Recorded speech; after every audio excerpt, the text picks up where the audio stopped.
Hello everyone, welcome back. Happy Tuesday, hope you're doing well. Today we have another Flat Earth debate. Last week you would have seen me and PhD Tony talking to Michael Aftias. It was fun. Tony went cracker Tony, and he is back today to have a talk with our good friend Professor Philip Bell. I don't really need to moderate this because it's just going to be an open discussion. I'll just try and keep it on track, no shouting and stuff like last time, but if that was fun. I want to thank you all for being here, and if you haven't seen the debate with PhD Tony, myself and Michael, please go and check that out. There's also a short clip of it that I released on Friday. And now I'm about to do an intro because this is a live stream and it gives people a chance to join. If you're here watching this live, then you don't get a choice. You just got to watch the intro. But if you're watching as a VOD later on, just skip like the next 2 minutes because it's just music. Gives people a chance to join as the stream is starting.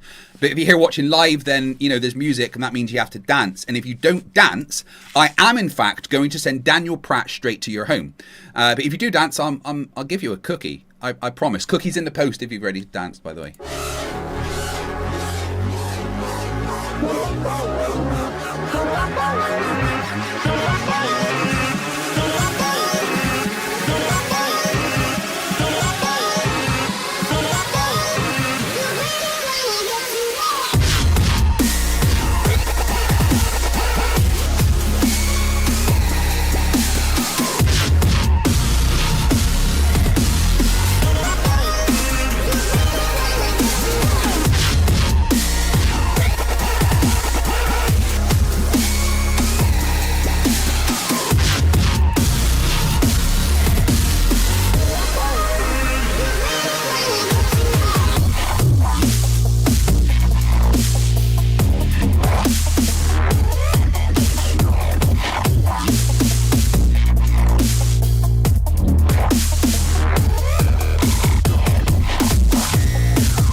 On a disk, floating through space, with a tiny sun.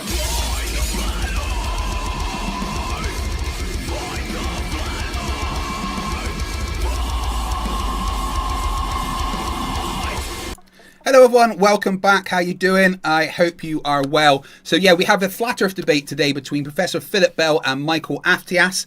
Again, if you haven't seen the one from last week, go and watch it, but don't go without some facepalm protection of some kind. I cannot afford any more lawsuits, guys. It's actually getting unfair that you keep charging me for your broken monitors and hospital bills and stuff. You watch this of your own accord. Anyway, let's get the guys on screen so we can say hello. We've got Professor Philip Bell there. Phil, how are you doing, my friend? Very, very well, thank you. I'm glad that you are here with us. I know you've gone through it recently, and I'm very, very happy to see that you're well enough to join us on a stream. You will, of course, be defending the fact that the Earth is a globe because you're sane, isn't that right? Pretty much, yeah. And Michael, how are you? Doing well. All right. For some reason, Professor Philip Bell was pinned there. I don't know why. And Michael is a flat earther. He has been a flat earther for about 10 years, apparently, which is interesting. So why don't we just get this started? But first, before we do that, I just want to say to everybody watching, thank you for being here. I really do appreciate it. I love every single one of you. Not you, Gary. You know what you did. Do me a favor, like the stream. Subscribe if you haven't subscribed already, and if you're watching this as a VOD later on, go down to the comment section, swipe to the right a couple of times, and there'll be a section called Hype. Hit the Hype button. You get a certain amount of points on YouTube that you can hype each week. And the channels that get hyped the most, they go into like a leaderboard, which then gets pushed harder in the algorithm. 4 times now, I've been in the top 50 of the UK hype videos. So let's see if we can get up there again. That is absolutely brilliant. Also, just go out into the street. And, if you see a parent with a child, kidnap the child and then phone them with the ransom. But the ransom is they must come and watch this stream. If the police get involved, we haven't spoken. OK, right. Anyway, why don't we just get started with Michael? You introduce yourself and explain to everyone why you're a flat earther, because Philip would like to know Why you That's think what the I'd like Earth to is know. flat? Yes. Start from the beginning. Just tell us, what I mean. You obviously didn't just decide to say, "Oh, I like the sound of flat Earth, so I'm just going to be No, one of those." You you no. Well, you I you mean, based that on some evidence, didn't you? so when the idea was thrown at me by my brother, basically, I was like, "You're crazy." I was like, "This dude's out of his mind." But I thought Why about it. would you think that he was out of that? I'll be stopping It's you every now and then because I yeah, need some clarification. Okay, so it's not yeah, because I want to be rude or anything like that. I no just want problem. to. If you say something, and Mhm. then that I need some clarification on, then I'll just stop you and get you to that. Now you mentioned that your brother was you thought that he was crazy. Why did you think he Right. was crazy? Well, the idea that the Earth wasn't around sounded insane to me, and I was like, Why? Why did it sound insane to you? because I was told ever since I was a child, since I was very Okay. young, that and it was so and I trusted my teachers, and I don't think I don't truly believe that they were lying to me when they taught it to me. I think that they truly believed it was the truth, and they were sharing that information with their students. It's not a conspiracy where they're lying to out to get us kind of deal. They truly believed, and I ain't mad at them. You know what I mean? Um, so having that as kind of ingrained into me from such a young age, and trusting that is my core, it's my core values right there. Any when evidence, any kind of evidence or ideas even that opposed that belief made me feel uncomfortable. I got like it was like cognitive dissonance, and I would just kind of play it out. If you call it crazy, you're effectively denying it based on like that could just be a confirmation bias, or just when you're more comfortable ignoring information presented to you, you're like, I don't like the sound of that. It sounds crazy. So if you write it I off get as that. crazy, yeah, it's much more comfortable. It's just it's easier for our minds to comprehend. But when he told me, I understand. yeah, You've so explained that well. So yeah, I'll stop you. So basically, what you're saying is that at that stage you thought your teachers were right, and that the generally science, your teachers would be teaching you stuff that's generally accepted science, and you thought and you accepted that was right, and therefore yeah, that's why that went against you. But tell me something. Your friend must have told you something that it must have given you some evidence or something that would have no, honest, convinced you.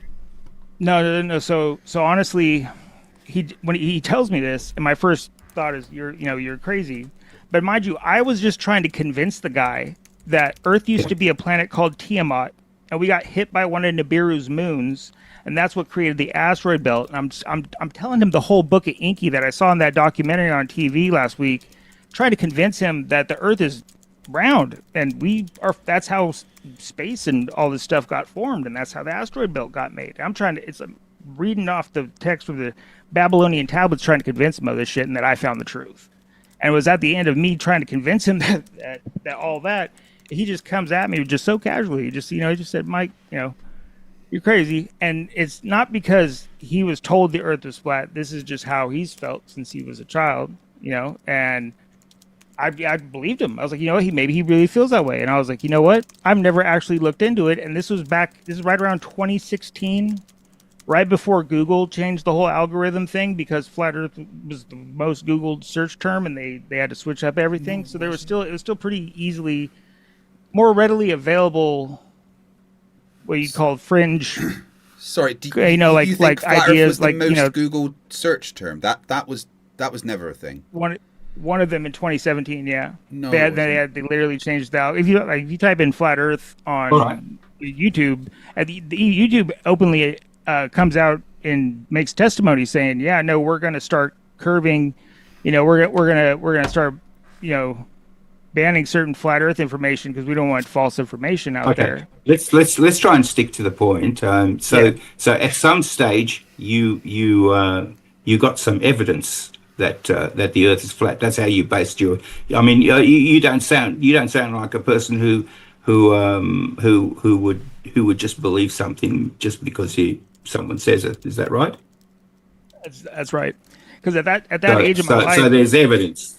So what was the evidence? I'm curious. What was the evidence that convinced you that because I mean that's a really really big hill to climb. You know, we've got 2,500 years of people saying that the Earth is a globe. There's no scientist, there's no physicist.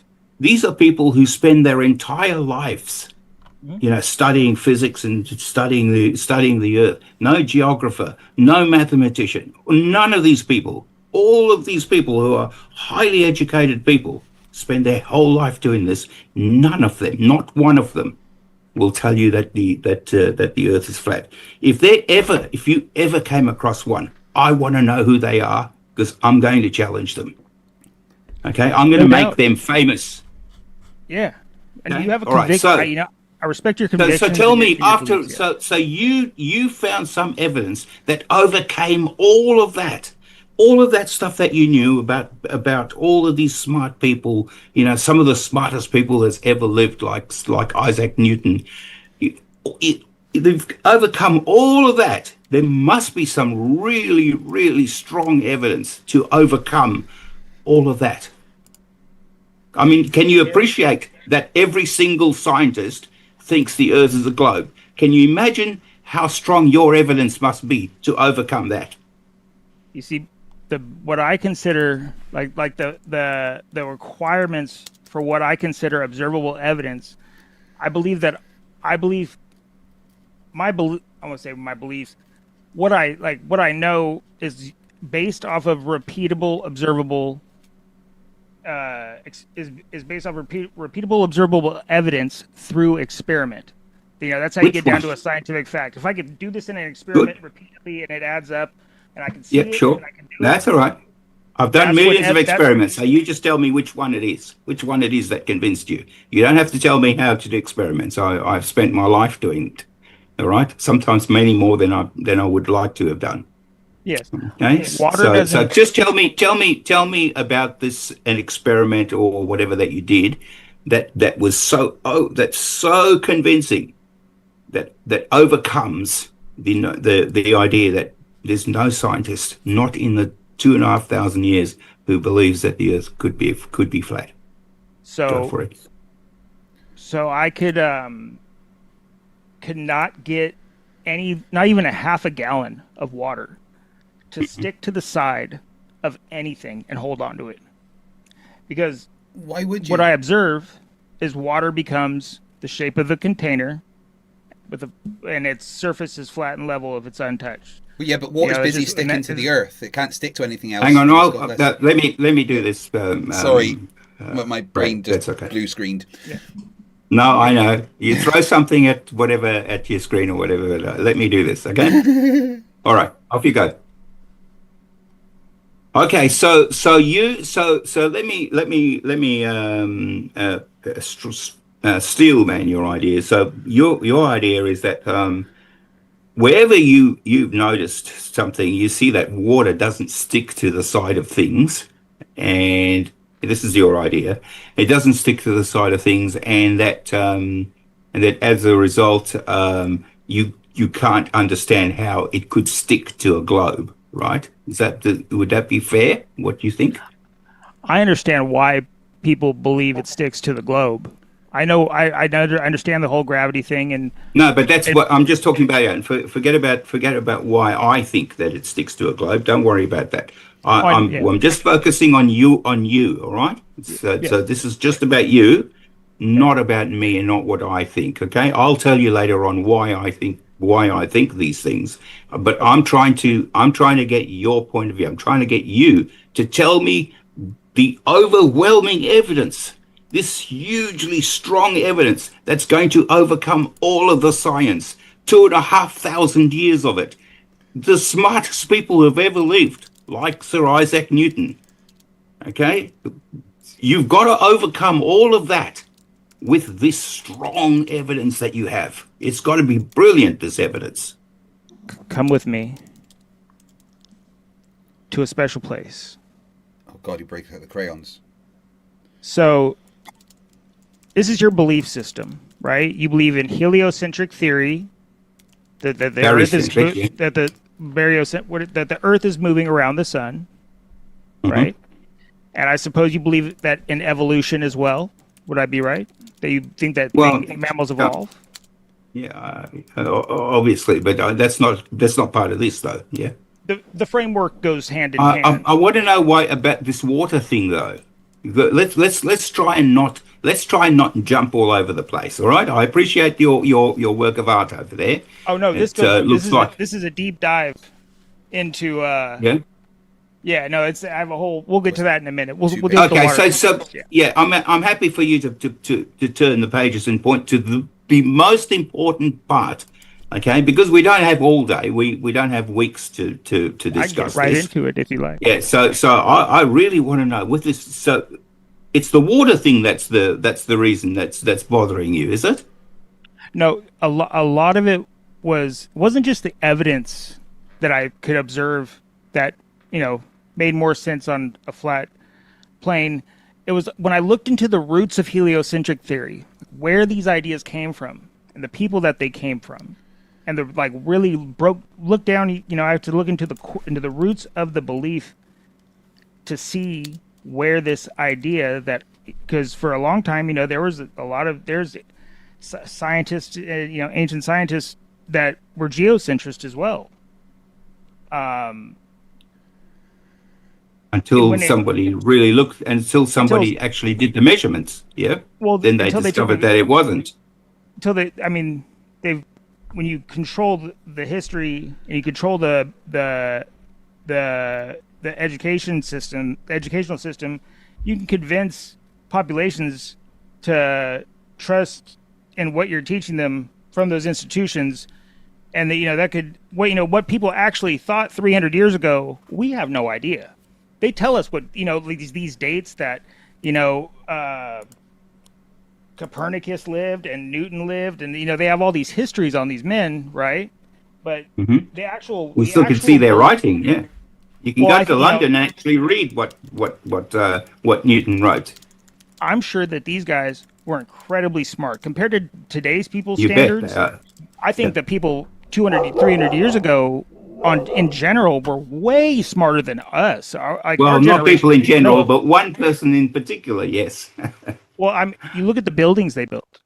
Old world buildings. Buildings that have been here for hundreds. Castles that've been here for like 1,000 years are still standing. We can't build stuff like that today. Their knowledge was on a whole nother level.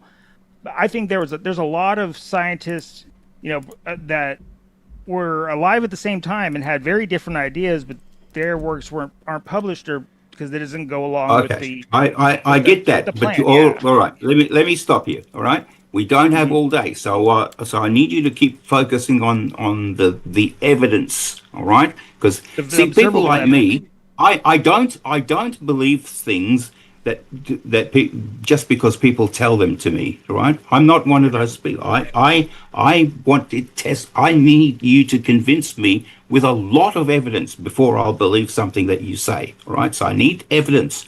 This is what you must have had, because you sound like a rational person. So surely something really, really strong convinced you. What was the thing that was really strong that convinced you? Not that the Earth isn't a globe, that it's flat.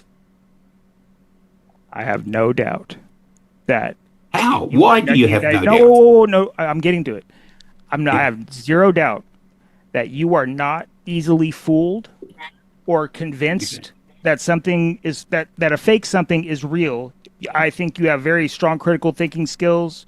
No one's going to get one past you. You know what I mean? I think definitely you have Well, it's not in physics or science anyway. Yeah. You have your mental guard up, and you're not letting people bullshit you about some shit that don't. You know what I mean? I can see that. I respect that. Yeah. So don't do that to me, okay? Because you know that. Oh no, I'm not trying. If I am coming off that way, I'm not trying to. But no, I'm sure you're not. But let's try to get to the point. Yeah. At some point in our lives, we were open to anything that was taught to us. and we Don't took say it, we, because learned it. the thousands and thousands of sciences are not When you were in your 5 we. years old, did you have this same? When you were 5 years old, when and your teachers told you about the planets, did you question them on? Oh, how do you know the You planets? In bet. this, when you were, Of course. five, you didn't. Yeah, yeah. But I don't just. I've never been a person. That's how I've ended up being a scientist. I've never been a person. I've said, oh yeah. Well, how do you know that? You know, And they give you explain an to me how. explanation. Explain to me how you get there. And they'll give you an explanation. They gave you an explanation for it. There's always an explanation. No, they gave me evidence. That's different. It's not just an explanation. They gave me evidence. But your standards for But evidence. I want to know are 5 yours. years Don't old. worry about mine. Don't Yeah. worry about me, okay? I'm saying you. in general, I want your evidence. Yeah, I'm getting there. Yeah. Okay. All right, let's get there quickly. Don't What's take your too long. evidence? Just so that we can move on. If you're just talking tell about Phil just one experiment or something that you've got that this Observable proves evidence. all of the scientists in the Yeah, world. yeah, we've come this far. You know, I've already told you I can't get half a gallon of water to stick to the outside of a Okay, of a container. so all right, so how do you Can you make show that flat? How do I make How that did you flat? turn? How did you turn? How did you turn? Can't get a gallon of water to stick to the side of something. How did you turn that into the Earth as flat? If a half gallon of water isn't sticking to the outside of a container, billions Yeah. of gallons of water aren't sticking to the outside of a rock. Yeah, but okay. So, and you mentioned before that you understood why it is. And by the way, if you take a ball and put it in and dip it into the water, won't it be wet? Yeah, but it's not going to hold any significant amount of water, even like a gallon of water. How much water? How much water do you think if you dipped say a plastic ball into the water and picked it out and it was wet? How wet do you think it would? How thick do you think that water would be on the ball? Because it would be wet, wouldn't it? Yeah. If we throw water at you, you get wet. Yeah. Yeah, but not for very long. Eventually, all the water on that ball would drip off. You mean evaporate off? Yeah, well, I mean, it depends on how big the ball is. You know what I mean? It's sometimes big enough ball, probably get a lot of drops on there. I want you to use less words thinking about these things. All right. So you've now dropped a ball in the water, and the ball is wet. Okay. Well, let me just tell you something. That wet ball. The thickness of the water on that wet ball is many times more. If you scale that ball, the Earth down to that ball is many, many times greater than even our deepest oceans. So right there, and I'm not saying that it's sticking to the ball because of gravity. I'm just saying because there are other forces involved, okay, like electrostatic forces. So there are other forces involved that cause the water to stick to the wall. Now, eventually that'll dry. That's because the water will evaporate. It's got energy. So, however, at the time that you did put it in, it did stick. So this business about it not sticking, you need to relook at that. See, when I state it, I say a large, like a body of water. I'm saying a gallon of water is not going to stick to the side. I don't see it stick to the side of a container. Let me ask you a quick question. Becomes the shape of the container. So why do you think? Yeah. Why? But all that water when you put the ball in the water and you picked it out and it was wet, didn't it form the shape of that ball? I mean, as it's dripping down, yeah. But I mean, what you're talking about, didn't it? The top's wet, the sides are all wet, the whole ball's wet. You're talking about like really tiny viscous drops. Yes, that are sticking to it. Yeah. Think about that. I'm talking about that a gallon of water. Wait. Yeah. You think about that in the scale of the Earth. Okay, this is what I'm talking about. All right. So you see, all that water that's on that ball is more than all that water that's around the Earth. No, because I'm talking about a scale of a gallon of water or more, and you're talking about. Did you understand what I said? I did. I heard what you said. You tell me what you think I said. We're talking about different amounts of water here. No, we're not. We're talking about Yeah. scale. When we're talking about the ball that you made wet, right? The Earth is many, many, many, many times bigger than that, right? Okay, so we're talking about scale. So if the water can stick to this little one, why can't it stick to the big one? But it doesn't stick forever, and it's not a very. It's not. We're talking about But it does. large If amounts of it water. doesn't evaporate, it will stick forever. No, it's got. You're talking about not like the amount of water you're talking about is like an ounce maybe of water is going to stick. It to that doesn't ball. matter. It's an ounce on a little ball, but that's billions of liters on a big one. I have no doubt that an ounce of water could stick to anything. Okay. Right. Do you understand? I just want to picture But that when you're talking about oceans, you're not talking about an ounce of water. But do you have the capacity to understand that Mm-hmm. that when the amount of water that's on this little wall, Okay. if we scale it to the huge ball, the little ball has more water on it. Does that make? Can you get that? Does that compute in your head? What we said, what I just said. I pick up what you're putting down. Well, you tell me what you so tell me what's wrong with what I said. See what's wrong with. Well, I'm gonna say it's not what's wrong with what you said. Okay, you make a good point. That water does stick to the ball, and if you scale it up, sure, it could be. If the Earth is so big that might math up, but I have. It does. You're talking about. See, when you're talking about oceans, you're talking about like billions of gallons of water, right? So you got to, I have no doubt that an ounce of water will stick to a ball if you dunk it in and it gets wet, okay? But an ocean, a large body of water is not a thin 1 ounce bead of water. We're talking about a way more mass. We're talking about if you scale that up in physics, that much more mass and weight, and as far as we can observe, the water takes the shape of the container. The container is a physical container, we're not talking about we're not talking about a container. We're talking about a water sticking to a ball. That's what let's focus on this. Yeah, you can't show me. Let's a large focus body on of that. water. If you can't show me a gallon of water sticking to the outside of a container, why would I believe that billions of gallons of water? Well, yes, I could. I'd just get a really big ball and then wet it. I'd wet a really big ball, and that would take a gallon of water. Okay. If you ever put water in a bucket and the really swang the big bucket ball around, would easily take a gallon of water, and then now the big ball's wet. You're not swimming in that water, though. Yeah, but if I scale it to the size of the Earth, I'll be able to swim in it. Scale it. You're gonna scale that to where you. Yeah, can so actually all that big ball, say that ball is a meter in diameter. All right, now that big ball, I've wet that. That's taken the whole gallon of water that you just mentioned.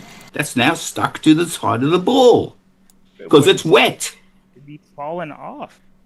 It wouldn't. It It's wouldn't wet. It'll evaporate. Yes, it'll evaporate off. But that thin layer of water that's on the ball, like the one you can see there, see that one over there?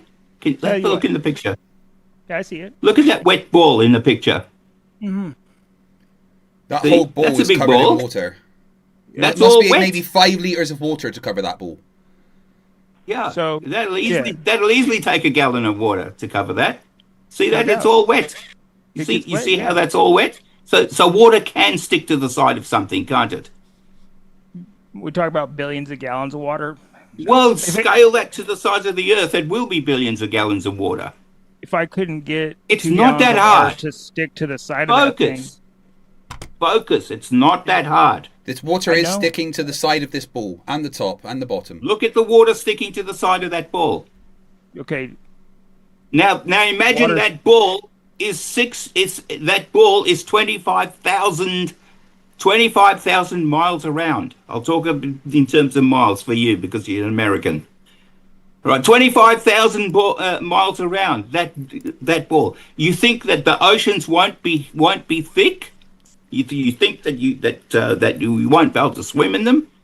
You see the water sticking to that ball. Why can't the water stick to the very big ball?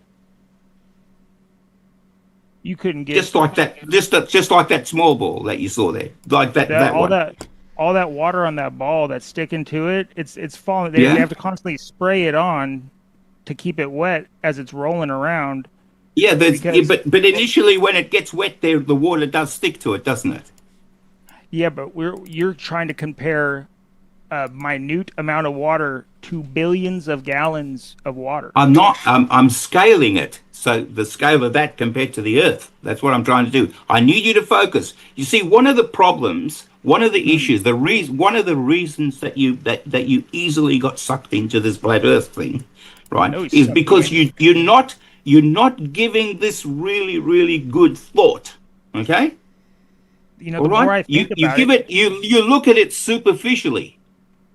I want you to not look at it superficially. I want you to think very hard because when you remember the evidence that you give me that the Earth is flat has to overcome 2,500 years with some of the smartest people that have ever lived, and still today, all of these smart people around, all of these geniuses.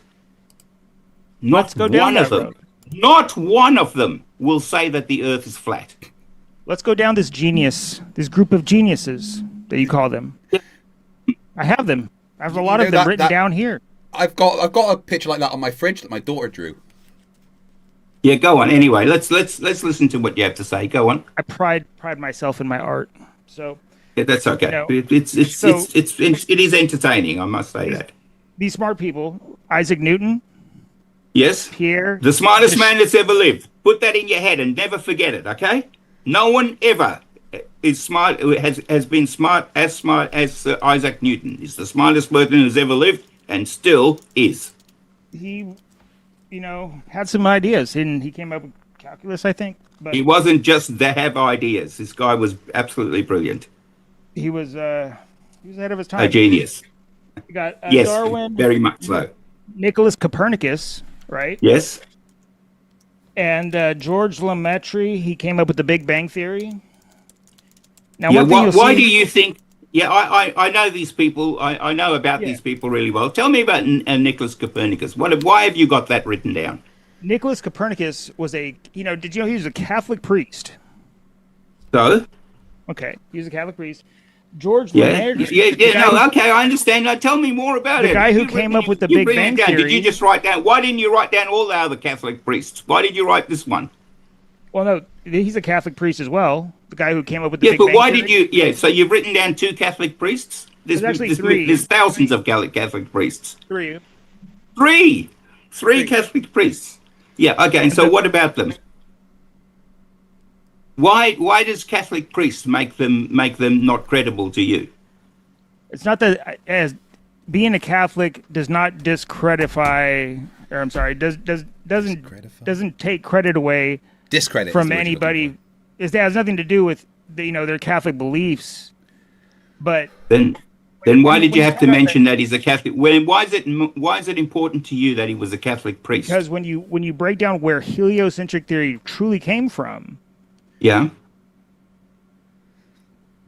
They were either Catholic priests, Newton denied Christ, Einstein decided after he was 12 and he read a couple science books that the Bible couldn't be true anymore, so he knew better than that.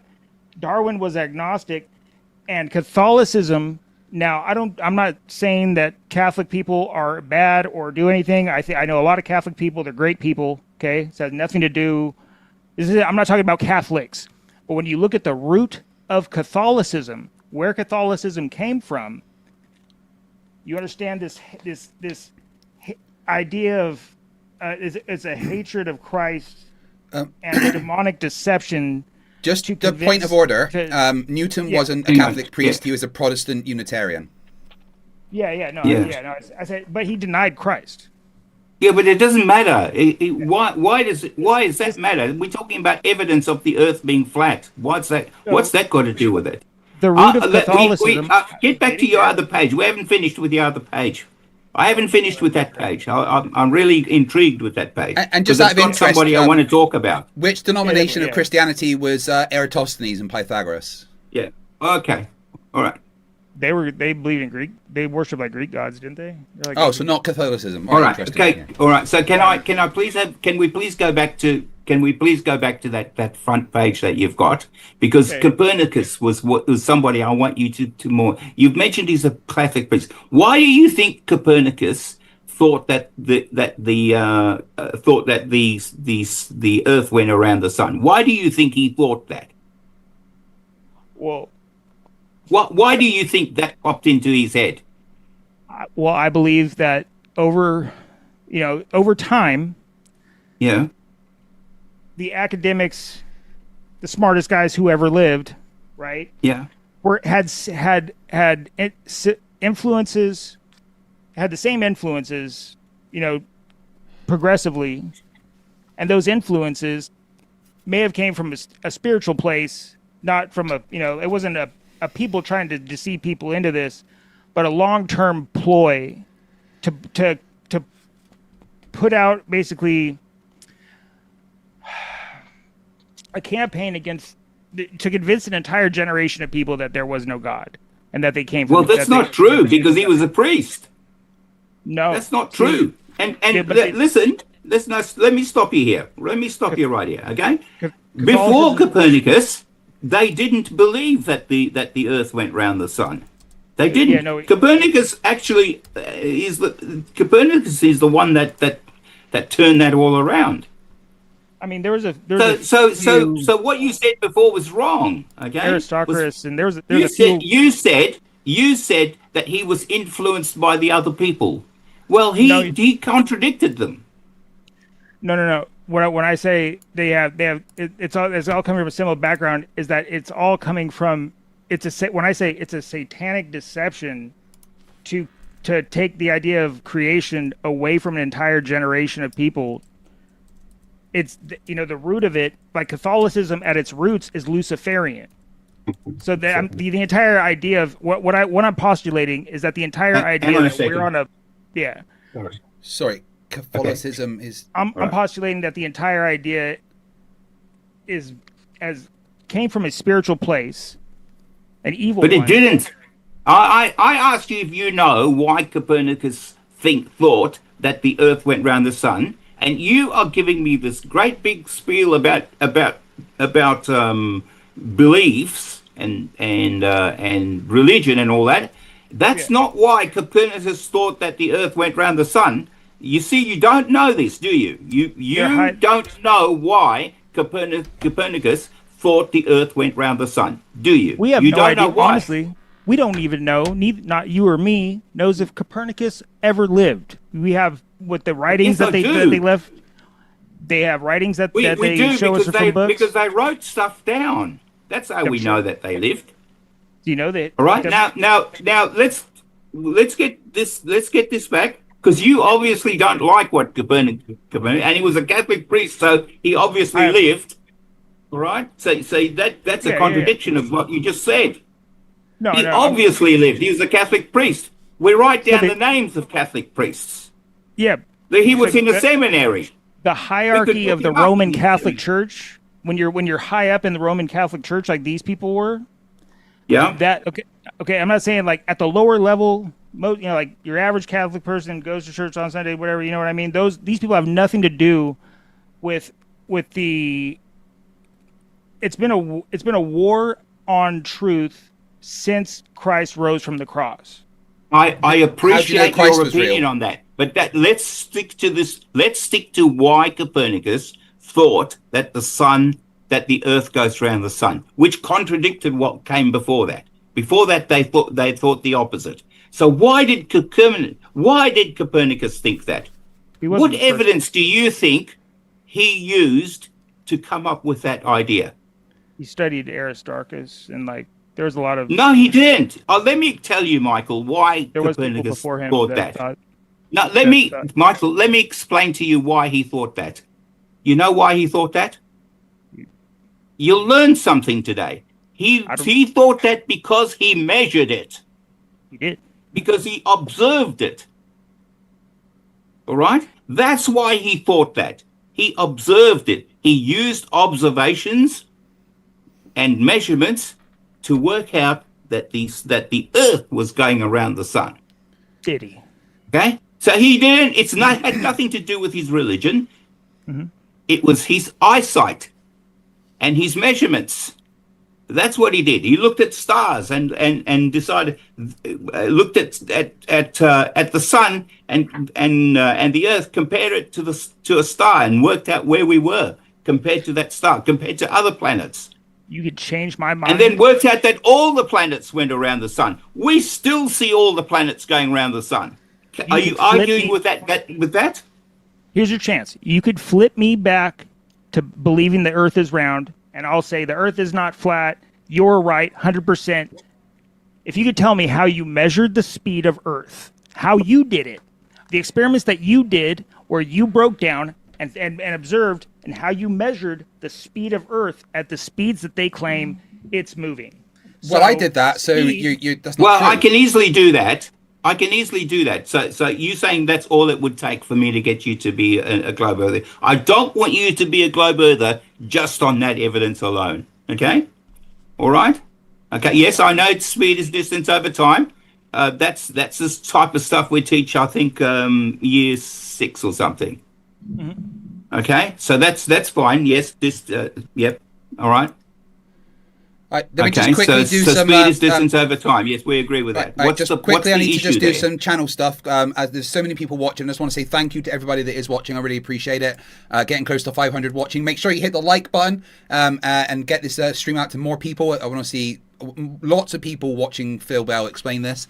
If you have any questions for either the Flat Earther or Phil Bell, please feel free to super chat, and I will have a portion near the end where I read out all the questions. Yep. If you can't super chat, then tag me, and if we've got time, we get to those. Obviously, super chats take priority. If you just want to help support the channel, become a member or gift the membership to somebody else. It's massively appreciated.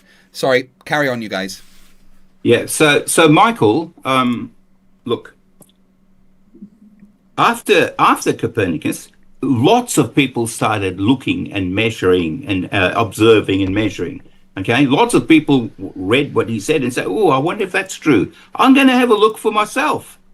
So even today, we observe that the planets, the ones that we can see, are all going around the sun. All of them are going around the sun. So we observe that. So now we know that all the planets are going around the sun, and we know that it's not the sun going around all the planets. I don't know about you, but I can look up in the sky during the day, and I see the sun move across the sky, and I also see the stars move across the sky. You know what I mean? So I'm observing the sun and the planets, or which the planets are just they're wandering stars. Because, the constellations themselves are in the same place every year. It's not a definition of a star. Do you understand what a star is? The word planet comes from the Greek word planestesi, which means to wander astray. That's fine, but do you know what it means by star? Yeah, there are seven lights in the night sky that aren't in the same place year to year. You know what I mean? And those are the planets, right? But what I'm saying is, I look up and I see the planets moving, and I see the sun moving. But that doesn't mean that the planets are going around the sun, because it does. I see the planets when the sun. Michael, I've got to tell you this. All right, you probably don't know this, but the planets go around the sun. All of them. So they measured those people, those smartest people you've ever known your whole life. The people today are measuring them. They measured it, right? So tell me where I can measure. Where can I measure the speed of Earth? Easily. Let's get to I want to finish with you first. So I don't want to talk about what I think about Earth before we nail it. So you have a misunderstanding here, Michael, which I hope you can clear up, and that is all the planets orbit the sun. They go around the sun. We know this for a fact. With Venus transit the sun, we can see it. We can see stars move across the sky, and we can see the planets going around the sun, Michael. See the sun. I see everything in the sky move. Forget what you think, right? What I'm asking. Yes. If they proved it, you're like you said, these people measured it and they proved it. Isaac Newton, the smartest guy who ever lived, He proved it. He did the experiments. And so one of the experiments he must have done is, because he was so accurate about everything and he nailed it all, is he would have had to measure the speed of Earth. And so what I'm asking you, because I'm ignorant and these guys proved it, is please tell me, how did you, or how can I measure the speed of Earth to verify Look, it? Like all they right. did? Look, let me put your mind at ease over that. That is like such a trivial thing. Okay. Well, first of all, yeah, it is pretty simple, right? So we see. So the Earth. We've got night and day on the Earth, haven't we? Yeah. Definitely, yeah. Okay, that's good. That's good. So we can use the sun as a tool for measuring stuff. So we can see that the sun that from our perspective, the sun moves at 15 degrees per hour. Yeah, so it moves pretty fast, yeah. Yeah, it's 15 degrees per hour, and then we know from measurements that the Earth is 25,000 miles around it. So we really just divide one by the other. That's simple.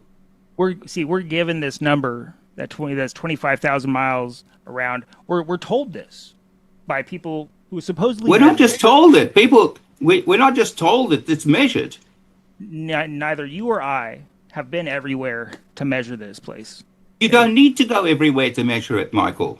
Of course you don't. Michael, Because, Michael, it could be 4 times bigger than what they told us. Michael, we understand geometry.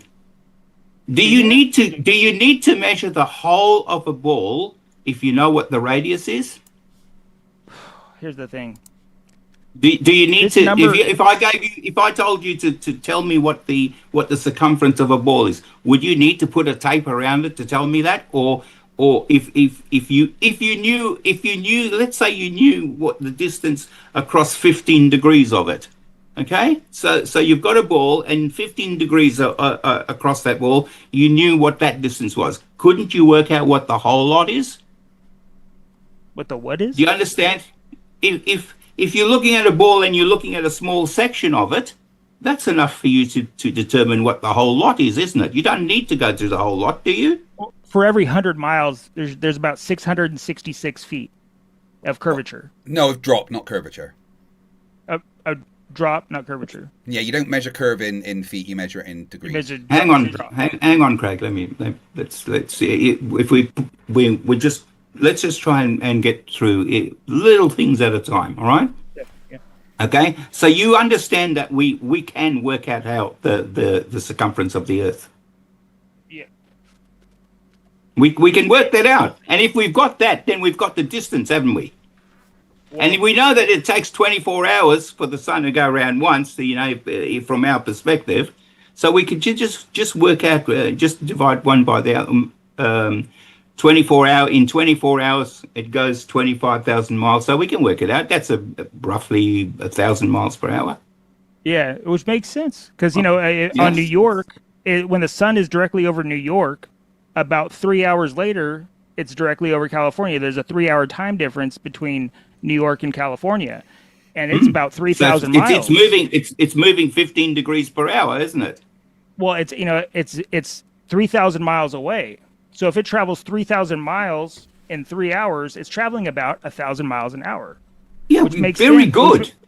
Yeah, so it would if it was Yeah, traveling 1,000 miles an hour. You see how people can just look at things and measure them. It can do that over a flat you didn't Earth. have to go any. You see, you didn't have to go to the other side the other side of your country to see that, did you? No, yeah, I'm measuring the speed of the sun though.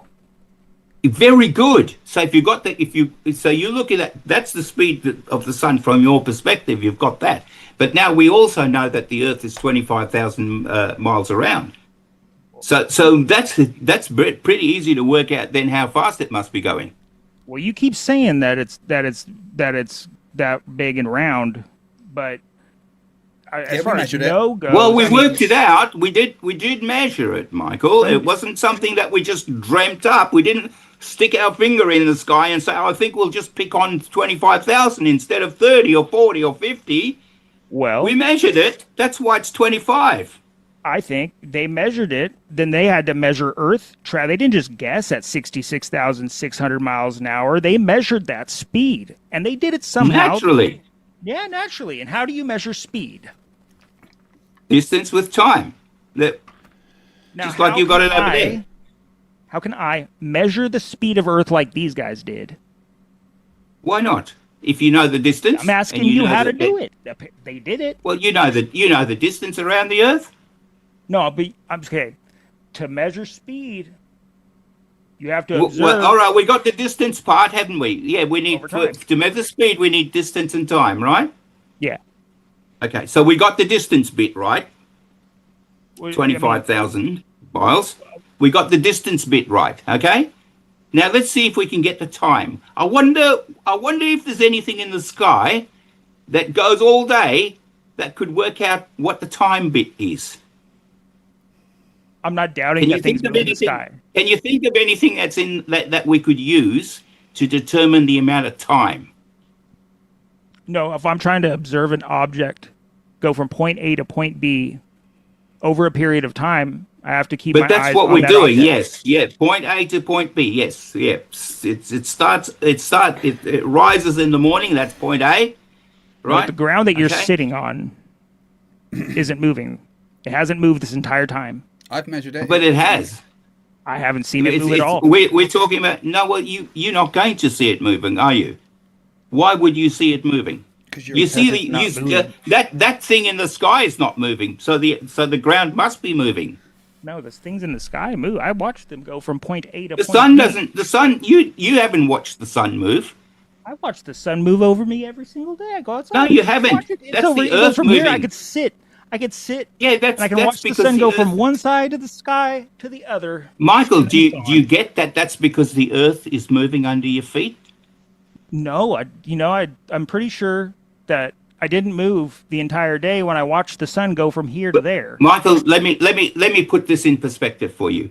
Have you ever been to a playground and stood on a roundabout? Sure. In your whole life when you were a kid? I had a very depraved childhood. I had no parks for me. I'm sorry about that. No, I'm kidding. I'm sorry about that. I've done that. Okay, all right. Well, all right. There are still parks around, and you can still go and do it now, right? So this is what I suggest that you do, right? Mm-hmm. You and your best friend go off to a park. Okay. Find one that's got a roundabout in it. Okay. You know the one that you have to push, right? Okay. Now the smartest one amongst you gets to stand on. So you decide between you and your friend who's the smartest one, and the smartest one amongst you stands on the roundabout. The other one's going to do the pushing. But Michael, here is the thing. Your friend has to push that roundabout so that it takes all day and all night before it goes around once. Do you think you'd feel it moving? No. Answer the question, Michael. Well, I'm curious. Do you think how does him pushing me? How does that measure the speed of Earth? Yeah, Michael, I'm just asking you to see if you could feel something moving. That's what we're dealing with. Try to focus, Michael. This is why you're a flat earther, Michael, because you don't want to focus on things. I think you're avoiding the question.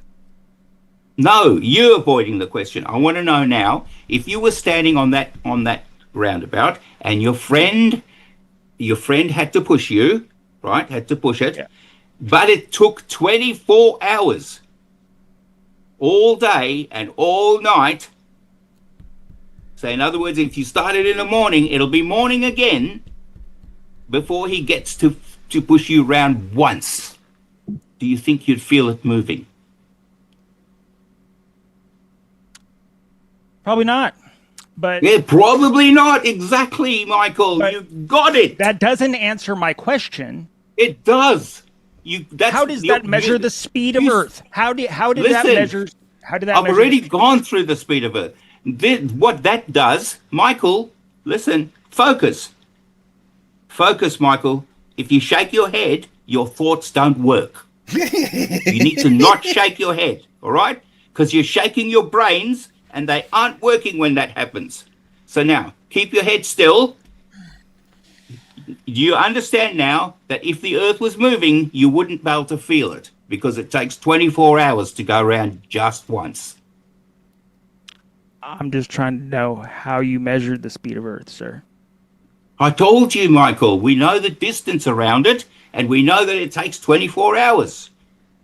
The same way we know the distance to the sun, and we know it takes a year to go around the sun. So, we know we know the circumference of our orbit, and we know how long it takes. Therefore, we can do distance over time. Because we know these things. Yes. I've measured the distance to the sun myself. Craig, I can handle it. Don't worry. You went to the sun. Phil, I'm struggling. I know you are. I know you can't help yourself, but you've got to be a moderator and don't. All right.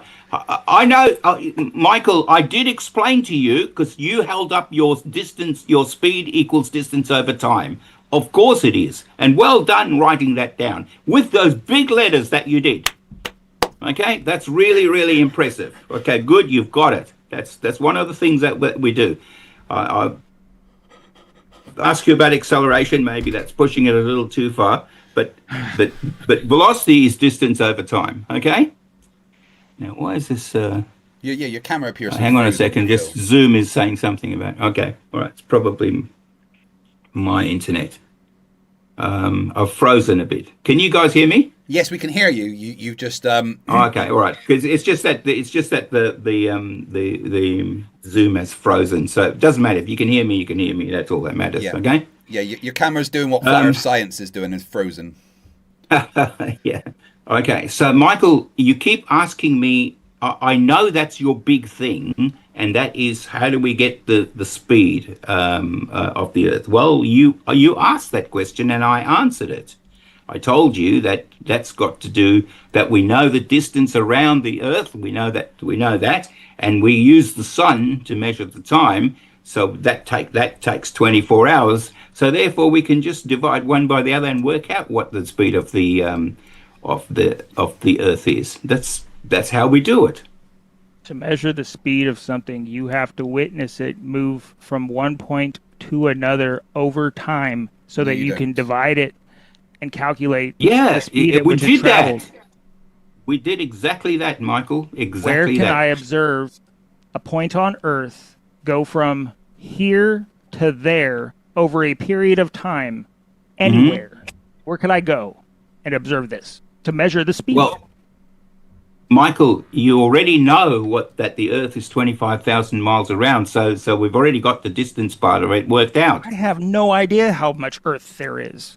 Okay. There could be 20 times that Earth for all I know. I don't know. No, but there isn't. We measured it. I can't just go travel outside, and fly around wherever I want all day. Okay, like I have no idea Michael, how big Earth is. Michael, we've measured it, and by the way, planes fly around the Earth. You know, I've flown but on some of those. we have planes that fly around the Earth that they start at one point, they come back to the same point, so they did get around, didn't they? Right. But see, when if Earth was a globe, you should be able to face east, go in a straight line, and end up in the same spot. But yeah, exactly. Well done. You're I've getting there. I've flown or co-piloted a small plane, and I learned some things. When Did you're piloting, small you aircraft, obviously didn't go around the whole world in a small plane. No.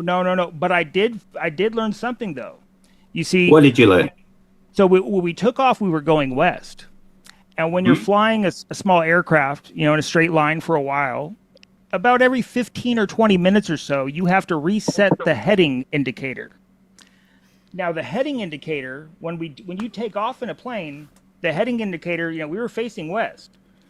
But when you're going that fast over a 15-minute period of time, when you reset that heading indicator and you're flying in a straight line, you're not going west anymore. Well, yeah. Do you understand what works? To continue going west, you'll have to you would be continually making small right turns to keep the compass pointed at west, because as you fly around the North Pole, that pole that the compass always points to, as you fly around it, west is not a straight line like it would be on a globe. It is at the equator. No, it's not that on a globe, Michael.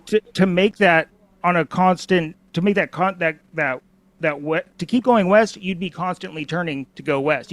Yes, you could fly in a circle and circumnavigate, but that westward or eastward travel, that would be a straight line on the sphere. It's only a straight line at the equator, Michael. Hang on, Craig. Let me do this, all right? Michael, you made a mistake.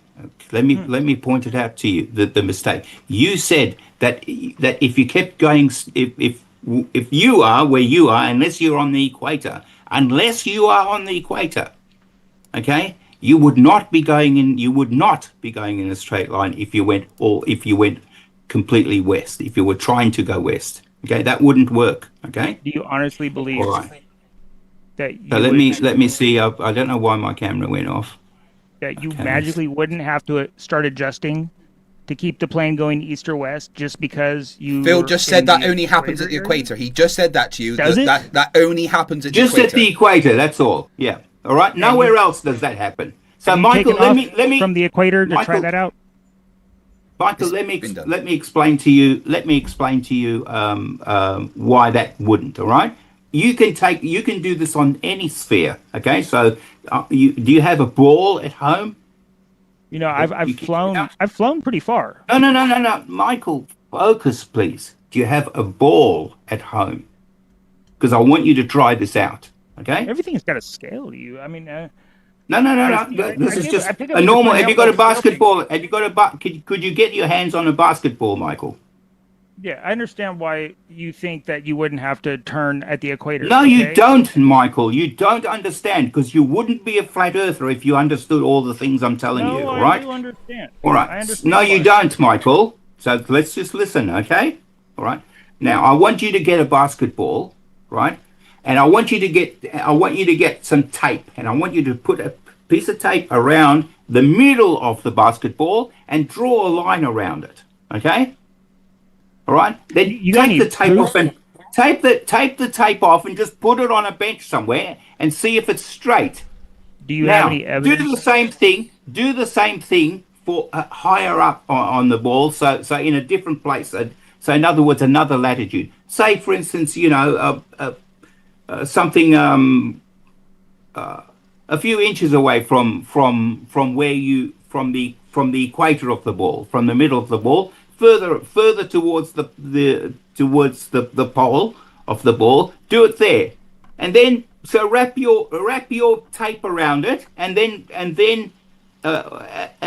draw on it, draw a straight line, and then put that on the bench and see if it's straight. It won't be, Michael. Okay. Do you have any evidence that if you take off at the equator, what I said? Pointed west, do you understand what that I it would said, act Michael, differently? That Michael, you could go in a straight line? The only time you could go in a straight line, Michael, and end up in exactly the same place, like go directly east, is if you're at the equator. I guarantee that won't happen. If you take off facing east, what do you guarantee won't happen? If you go in a straight line far enough, you will not end up in the same place. You certainly will, Michael. I guarantee that. Good yes, luck. You will. Good luck. Michael, no one's ever done it. Yeah, in 2012 it was done. Michael, does your GPS work? Yeah, it does. It does work. Well, that's excellent that we have GPS now. All right, I want to GPS from the cell phone towers. Yeah. Okay. All right. You think the GPS comes from cell phone towers? It does. Do you know how many? Do you know how many it takes? Do you know how many it takes to get a signal to get a fix? You got to be 50 miles within a cell phone tower, and typically you'll get decent service. I'm struggling to get. I've got maybe 1 or 2 miles away a tower, and I'm struggling to get a signal from that. Okay. Yeah. So no, they have to be much closer than 50 miles. All right. No, they have to be much closer than 50 miles. Michael, do you know that you need 4 of them? Still pretty far. Do you know that you need? Do you know that you need 4 of them to get a fix? Yeah, they're all over the place. I don't know if you've looked outside lately. They got 5G towers. Even they got there's a dude. Yeah, Michael. But where are they when you're in the middle of the ocean? Yeah, sometimes they put them on. Do you think the GPS still works when you're in the middle of the ocean, Michael? Most of those cables are in the ocean. The underwater cables that transfer 99% of the world's data. They're Michael, they're under the water. You yeah. said So are the that cables. you're So are the talking about cables where all the towers. information travels through. Michael, we're talking about towers. Yeah, the towers are connected to the cable. Your mind wanders, Michael. No. We're on the same page. Stop shaking your head, and your mind won't wander. Now, we're not talking about cables under the ground. We're talking about towers. You said that the GPS signals come from towers. Come from What towers in the middle of the ocean exactly? Why couldn't they put a tower in the middle of the ocean? Not couldn't they? Have they? Is what you should be put them on saying? buoys? No, they don't, Michael. There's no towers in the middle of the ocean. They definitely have buoys out The there. the ocean has waves. Sometimes 2-3 meter waves, Michael. That's why they're on buoys. There's no tower. There's no tower in the middle of the Connect a ocean. buoy to a cable as well, because the cables are underwater, so you can just connect the buoy to it, and there you go. But do they, Michael? Probably, I imagine that No, most they of the don't, water, Michael. they are surveilling the borders of at the farther south you try to go in the ocean. They have people watching. They have navies out there. They got boats that there's you can't just willy nilly hop in your boat and try to scoot past some places you're not supposed to go in some international crazy water shit. Okay, they got some they keep an eye on that shit. And I think with the surveillance Michael, we see today, they're definitely watching eyes out there. Your mind has run away again. Well, we're just focusing on this. You said that the GPS comes from towers, and remember, you need 4 of them, Michael. Did you know you need 4 of them? You could probably get away with one to get a fix. One cell phone tower, yeah. I mean, but they're like I said, there's probably 3, 4. Michael, listen, you need 4 of them. So everywhere you're going in the and by the way, they can't be 50 miles away. They have to be much closer than that, especially now these days with 5G. Michael, listen very closely, please. All right? Okay, you said they come from GPS towers. We know we need 4 of them, Michael. Do you understand? To get a fix? Sure. You understand that bit? What you're claiming. We had GPS before. Michael, it doesn't matter about what we had before. What we have now, Michael, what we have now, we need 4 of them. They did it with less way back a long time ago called LoRaWAN. No. That's not GPS. Yeah. Michael, LoRaWAN, this is what's here is now. Michael, let's just focus on what's today, all right? Today, you need 4 satellites. You need 4 signals. You need 4 satellites. Let's say. None of your cell phones comes from a satellite. You need 4 signals. GPS. Just listen. You need 4 signals. You need 4 signals, Michael, to get a fix. Have you got that bit? You need 4 signals to get a fix. Have you got that? There are 4 towers. You keep saying it. Michael, you can Google that if you want.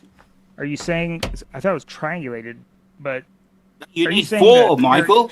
Are you telling me that there isn't 4 towers? I mean, the older 4G towers. 4 towers in the middle of the ocean, just for you. Not for me. I'm not. Are you saying out there? How do you even know there's internet? Michael, stuff out there. 4 towers in the middle of the ocean. Of course, there's internet. You think the people on those ships go on their holiday? They don't have the internet. I think they're probably within land range of getting some internet thrown at them. Maybe. I mean, no, they're not. Ship, Michael, they're not going way out in the fucking middle of nowhere on a cruise ship, bro. They're traveling pretty close to land. They're going far away, so they can't. I can just go to the end of my street and I can't get my Wi-Fi. Most boat trips, you know what I mean? They typically stay cruises stay close by land, or they don't travel off into crazy international waters. Yes, they do. They're not just cruisers. Michael, do you know that pirates out there and shit, man? That's crazy. Michael, there's ships that go from the South African coast to the South American coast. Do you know that? Do you know that there's ships that travel from Australia, from Perth to South Africa? I bet. Do you understand that these ships have GPS, Michael? Okay. And it takes 4 of them to get a fix, Michael. You remember that? Don't ever forget that, all right? I want you to close your eyes and think about that, because you got to keep that in your head forever, Michael. I do. I'm not going to forget Good. it. I'll tell you that.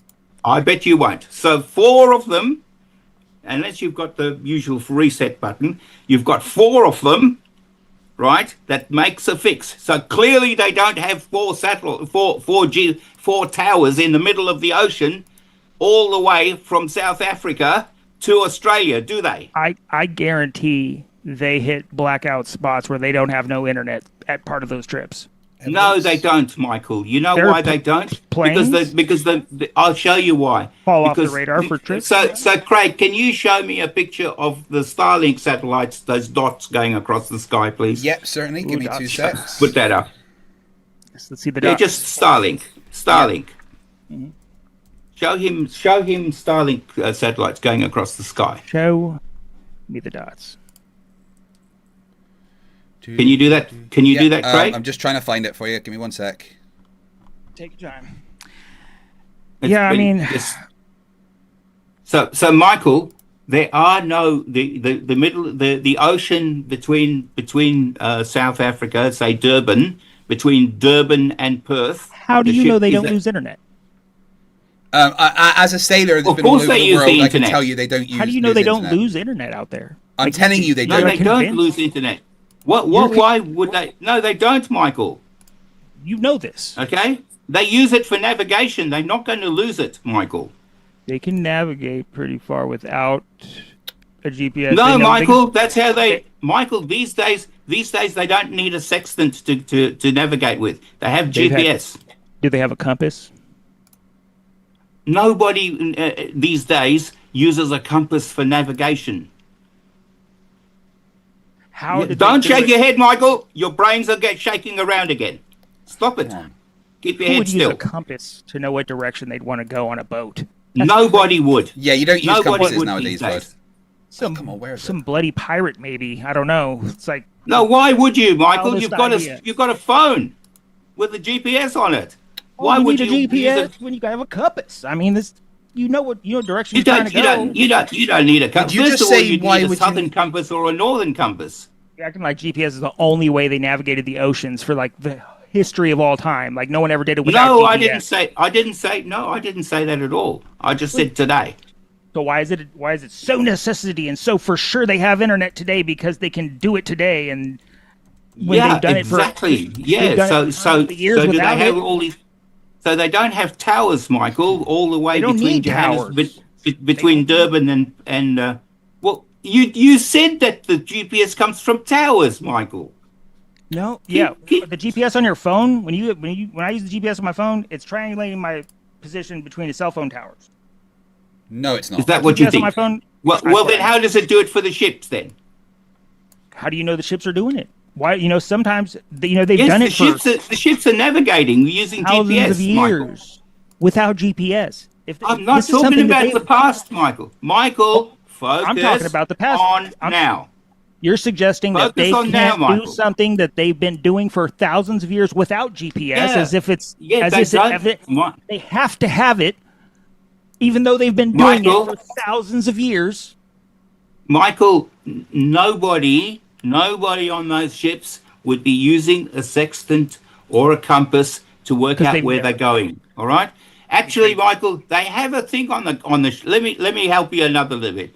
They do have a compass on ships. It's a very expensive compass. It's a big thing. All right. It's a huge compass on the ship. They do have them. It's called a gyro compass. Have you heard of that before? Gyroscope and a compass. Don't shake your head or your brains will get all scrambled again. Can you tell me, have you heard of a gyro compass before? It's like a gyroscope. You can just say, no, it's okay. It's not, there's probably half the population out there who are listening haven't heard of a gyro compass either. Enlightened. All right, cool. Okay, so gyro compass is a special type of compass. It will point north. And you know how this gyro compass works? It works using Coriolis. Tell me more. Yeah. This gyro compass is designed and works because of Coriolis. Do you know what Coriolis means? Does it use a magnet too? Mm-mm. No magnet, just a gyroscope. No magnet. No magnet. Gyroscope. See, They have, Earth's magnetic field you're telling is me not they reliable. have this tool for navigation that Yeah. can get them places without GPS? Yeah. Yeah. Well, no, they don't. They've got GPS. Of course, they can How go do you with it. If they want to head in a what they want to do with the compass is they want to head in a certain bearing. Okay. Do you know what it means by a bearing? A bearing, yeah, they're bearing west. You know, they put a pointed boat in a direction. A direction. And they, So, yeah, say, for but instance, they have to every now and then they have to check. They have to press that heading indicator, right, to see if the bearing changed. Correct? If they're just going in a straight line. So basically, they need to point. They get the wheel in the wheelhouse in there, and usually these days it's just a like a game controller. Okay, if you ever go on board one of these big ships, they don't have a great big wheel anymore. They got this thing you hold it in your hand. It's like a game controller, so they use that. Now they point the bow. Okay. They have to point if they're going directly north, for instance, at 000T, all right? Then they'll be pointing directly north, and they'll be following what their compass says. The gyro compass, Michael. It's a gyro compass. It's not a magnetic compass. See, magnetic compasses are not that reliable because we've got magnetic declination.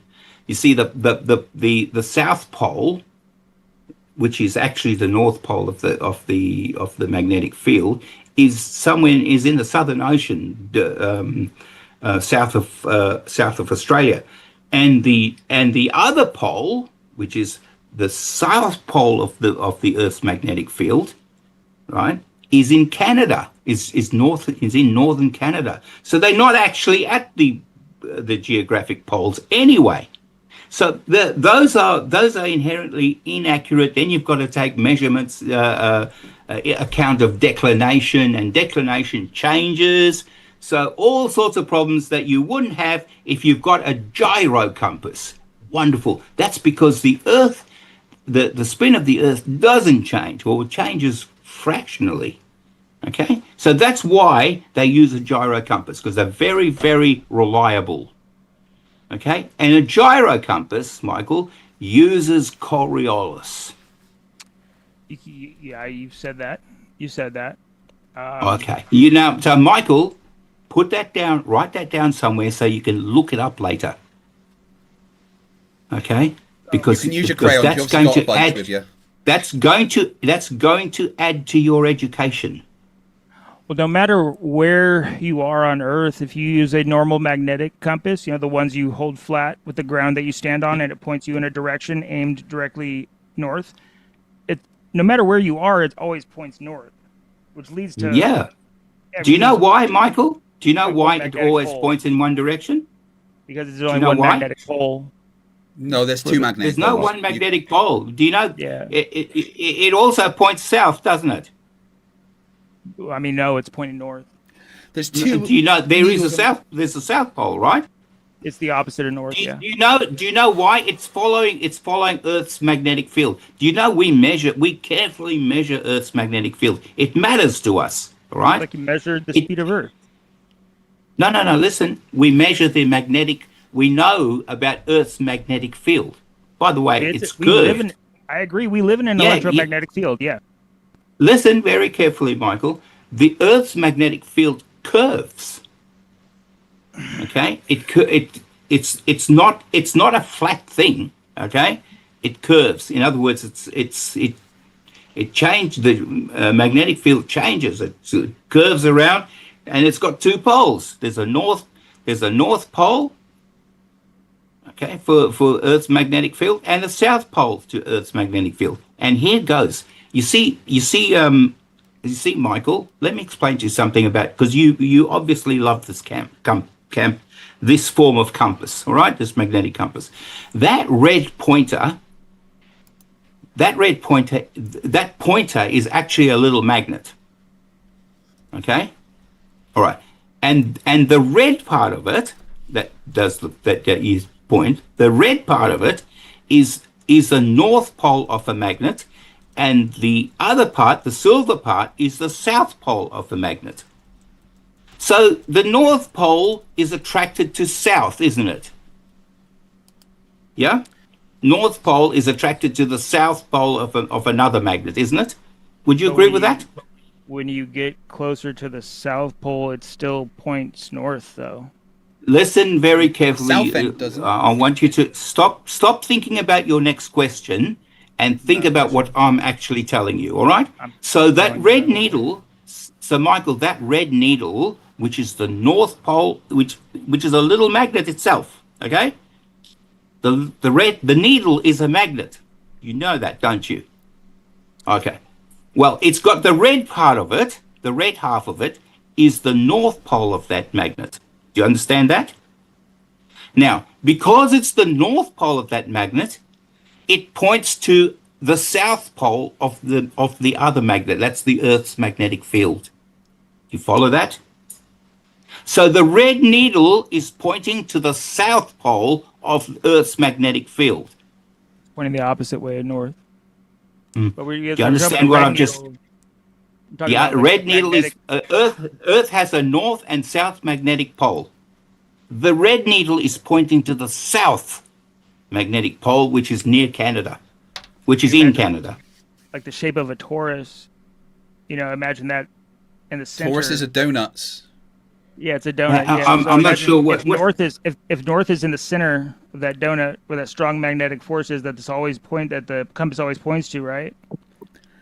Any direction opposite of that, if that was a magnetic field, would be any direction the opposite of that north, where that center of that torus is, would be, like you said, that'd be where it would point, right? Well, Michael, because we measure Earth's magnetic field, and we know it really, really well, it's really important to us to know because we use it for all sorts of things, and Earth's magnetic field, very important to us. So we actually measure that. This isn't something that we know it's not a torus because we measure it. Okay, so we know, and by the way, the configuration of that is pretty much like a bar magnet. So if you imagine the Earth has a bar magnet in it, with one side of the magnet, the south pole of the bar magnet being around Canada, okay, north of Canada, and the north pole of that magnet will be south of Australia. All right, so that's how this bar magnet, and this bar magnet has a magnetic field around it. So do you remember when you were in like grade 3 or grade 4, they drew the lines around the magnet? Do you remember? Do you remember when they had bar magnets and then they drew and if you had a really good science teacher, they had iron filings. So they'd put the magnet underneath the paper, and then the iron filings would show you the direction of the magnetic field. Do you remember that? No, I saw a lot of drawings. Well, just tell me if you don't remember it or do remember it. Just tell me if you remember it or not. A lot of drawings I saw in those books. Okay. Do you remember? Did you ever do the experiment with the iron filings on over a bar magnet? And then watch the iron filings. Could you please find the iron? An image with the iron filings around a bar magnet. I'm sure there must be millions of them on the internet. Yeah, no, I mean, I used to take a baking soda and vinegar and mix them and make like little volcanoes. Yeah, no, that wasn't what you asked. This is I'm talking about a magnetic field, right? So Craig's going to find an image of a bar. So a bar magnet, and look at that. Look at the magnetic field. You see how they come. What happens is the magnetic field comes out of the north into the south. You can see how it goes around like that. That's exactly what I'm suggesting. Yeah. Yeah, that's so if you imagine that red part, which is the North Pole, that's south of Australia, all right? Imagine. And that blue part, that's somewhere in north of Canada. Imagine that, okay? No, imagine right? That's what flat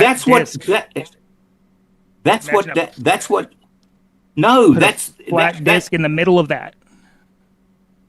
Can't you see that magnetic field goes all around that magnet? Okay, what I'm saying is if you put a flat disc in the middle, right between the red and the blue, and like that's sat just like that, and you put a flat disc right there, That wouldn't that work. you'd have the magnetic north in the center, and then it would come around just like that. No, it wouldn't, Michael. You need another magnet to be able to change that magnetic field that's there. I'm not saying there isn't one right underneath it, No, look, but I'm saying look, see, if you put a look flat at the disc- magnetic. Michael, you got to stop and learn something here, right? Don't waste this. Don't squander this. You're talking to a physics professor. Use your time and learn something. Look at the magnetic field that's on the screen over there. That's what the magnetic field round a bar magnet looks like. Okay. Okay. If you put a flat disc in the center of that, and you were standing on the left side, the compass would always point north, right? No matter where you were. No. The compass. No, do you know? I tried to explain to you why the compass points north. Do you think the compass points to a northern part of a magnet? It doesn't. The compass, the compass actually pointing to the south of a magnet, Michael. Or north, it always points north.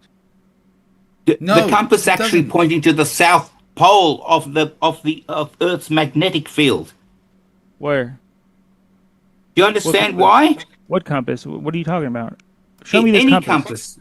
You know what a compass looks like. Yeah. But when you take a compass from the northern hemisphere to the southern hemisphere, it doesn't flip around when you get to the southern hemisphere. No matter where you're at, if you take a normal compass from the northern hemisphere and try to use it in the southern hemisphere, it won't work. Okay. Why would it still point north? There are compasses for the southern hemisphere. Okay. If you want to go and live in Australia or something and use a compass for bushwalking or something like that, you need to buy a southern-based compass. You can't use the same compass you had in America. Why? Because you can't rate it differently. Because you're in a because we actually point the compass over there will dip. Did you see the magnetic field lines? Please explain to me the differences between a northern hemisphere compass and a southern hemisphere southern hemisphere compass. How are they built differently? What is inherently different about their design that they have to be made in different ways because one doesn't work on the other? Yeah, exactly. Yes. Yeah. All right. Exactly. Because Earth's magnetic field is not flat. I showed you that. Okay. So, Earth's magnetic field is curved. So, what's so different about the design of these compasses? So they don't work? So listen very carefully. All right. So for a compass, your compass, right? Because you're in America, all right. So for your compass, as you go further and further north, the needle of your compass dips down. Did you know that? I understand how a compass works. No, you don't. Did you know that the needle dips down? Yeah, I do know that. No, you don't. Okay, it dips down a lot. So the further north you go, the more the needle dips down. Even closer, yeah. Well, the further south you go, the needle dips down towards the south as well. And if it dips down too much, okay, it will catch on the base of the compass and won't work. So you need a special compass that's designed for that not to happen. So you need to add more water because you're farther away from the magnetic. You have to get a different compass that's geared so that this phenomenon doesn't happen, because the Earth's magnetic field is not flat, Michael. It's stronger the closer you get to north, right? Is what you're saying? No, it's not. It's the same. The magnetic field strength is the same everywhere along the. It's not stronger over here and weaker over there. Okay. You just said it dips down harder the closer. Because the field dips. The field is not flat. Okay. Yeah. So that doesn't mean it gets stronger or weaker. All right. The field dips because it's not flat. The farther away you go, the less it dips. Did you? Yeah. As you get closer to the equator, it dips. It gets flatter, right? Right on the equator, it's as flat as it's ever going to be. Yeah, because it could be in this seems like it adds up with you're getting farther away from that magnetic force that it's pointing to, and the farther away you get from it, the weaker it gets. Not weaker. We can measure magnetic field strength, so it's not doesn't get weaker. It doesn't dip. It just gets flatter. Okay. It's flatter. Okay. Michael, can you show him the magnetic field lines again around that blue and red and that blue and one that you had, the blue and red one? Yeah, one second. Craig, could you show him that again? Yeah, sure. 1 second. Where is it? I understand. Okay. I know I'm not going to get no, not that the one. All right, that'll do. Use that one there. Okay. Can you see how the magnetic lines are curved? Yeah, I see that. All right. Okay. Earth's magnetic field lines are curved just like that. No doubt. Yeah. Okay. Good. All right. So that's why if you had a magnet close to the red part, you see how it would dip down. If you had a close one that was close, you see that it would dip. Can you see that? If you put a flat disc in the middle of that, and you were standing on top of that flat disc, that's exactly how the compass. We don't have flat discs. I don't know where you're getting your flat disc from. All right, I'm just talking about Earth. Plane. No, we don't. But well, that's beside the point. Okay. All right. We don't, because this is how on a flat magnetic level plane. Why is it that we've got two poles? One is around Canada, and the other one's south of Australia. I only know of the compass pointing one direction. I know all you know. You keep saying that, I know but you're about wrong. All you know. Do you understand what I just said? I've never seen a compass point south. But if it points north, it also points south, doesn't it? There's two needles on a compass, Michael. Yes. Yes. And one points north, one points south. Okay. You know it's pointy at both ends? Okay. Do you know the needle's pointy at both ends, Michael? Yes. But they only point, each one only points one direction. No, Michael, they point both directions. Well, south could be any direction. That's opposite of north. No, depending on where you're at. Not, Michael. That's why I'm trying to educate you. There is only one south, one pole where it points to. I have flown pretty close to that North Pole place. No, you haven't. Yeah, good. Yeah, last year actually. I flew from California. No one believes that. California to Qatar. No one believes All right, that. And I went straight up over Canada, over the North Pole. You would have you pretty much pretty close. If you're going from California to Qatar, you pretty much be going over the North Pole. Yeah, definitely. Yeah, it's where we went, and it was It was daylight the entire trip there. From the time I took off at like 3:00 in the afternoon until the whole flight, the sun was in the left side of my view, and when I landed, it was 5:00 the next day over there, and it was hot. Man, I thought California was hot. That's all right. I would like to map that so that I can prove to you that the Earth is a globe. Because if you went over the North Pole, you went over a globe. You used what's called the Great Circle route. Most flights go over the north. They go over the north. Yeah, they're going over a great circle. It's the shortest distance between those two places. Very few flight paths. It's called a Great Circle. You heard of Great Circle route? Yeah, I know about a Great Circle. So okay, good. That's what it uses. Why do you think they call it a Great Circle route? Well, I mean, the land that we're told about, it fits in a circle. You know, all those underground data cables all go around the northern countries, but there's no in the southern hemisphere. There's no underwater data cables going from the bottom of South America to. There is, of course, there is, Michael. Who said there's not? From the bottom of South America to Africa? Which one of your Flerfy bosses told you that? Because that's wrong. Look up the map for the. Yeah, you can look it up, and you can actually look at a map, and you can see where the cables go. Yeah, how many the cables prove the Earth's a globe? There's a cable. There's a cable that runs from Sydney past New Zealand all the way to, and then hits Hawaii, and then goes to Northern America. Did you know that? I know. It's like, why would they have all these cables if they had all these satellites flying up in the air? It seems like Well, because the cables were there before the satellites.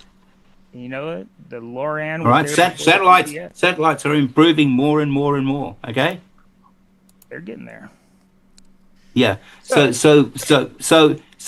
Michael, you've learned a few things today. I don't know. I'm sure you have learned that it takes 4 of them. You postulated to get a many signal. ideas that.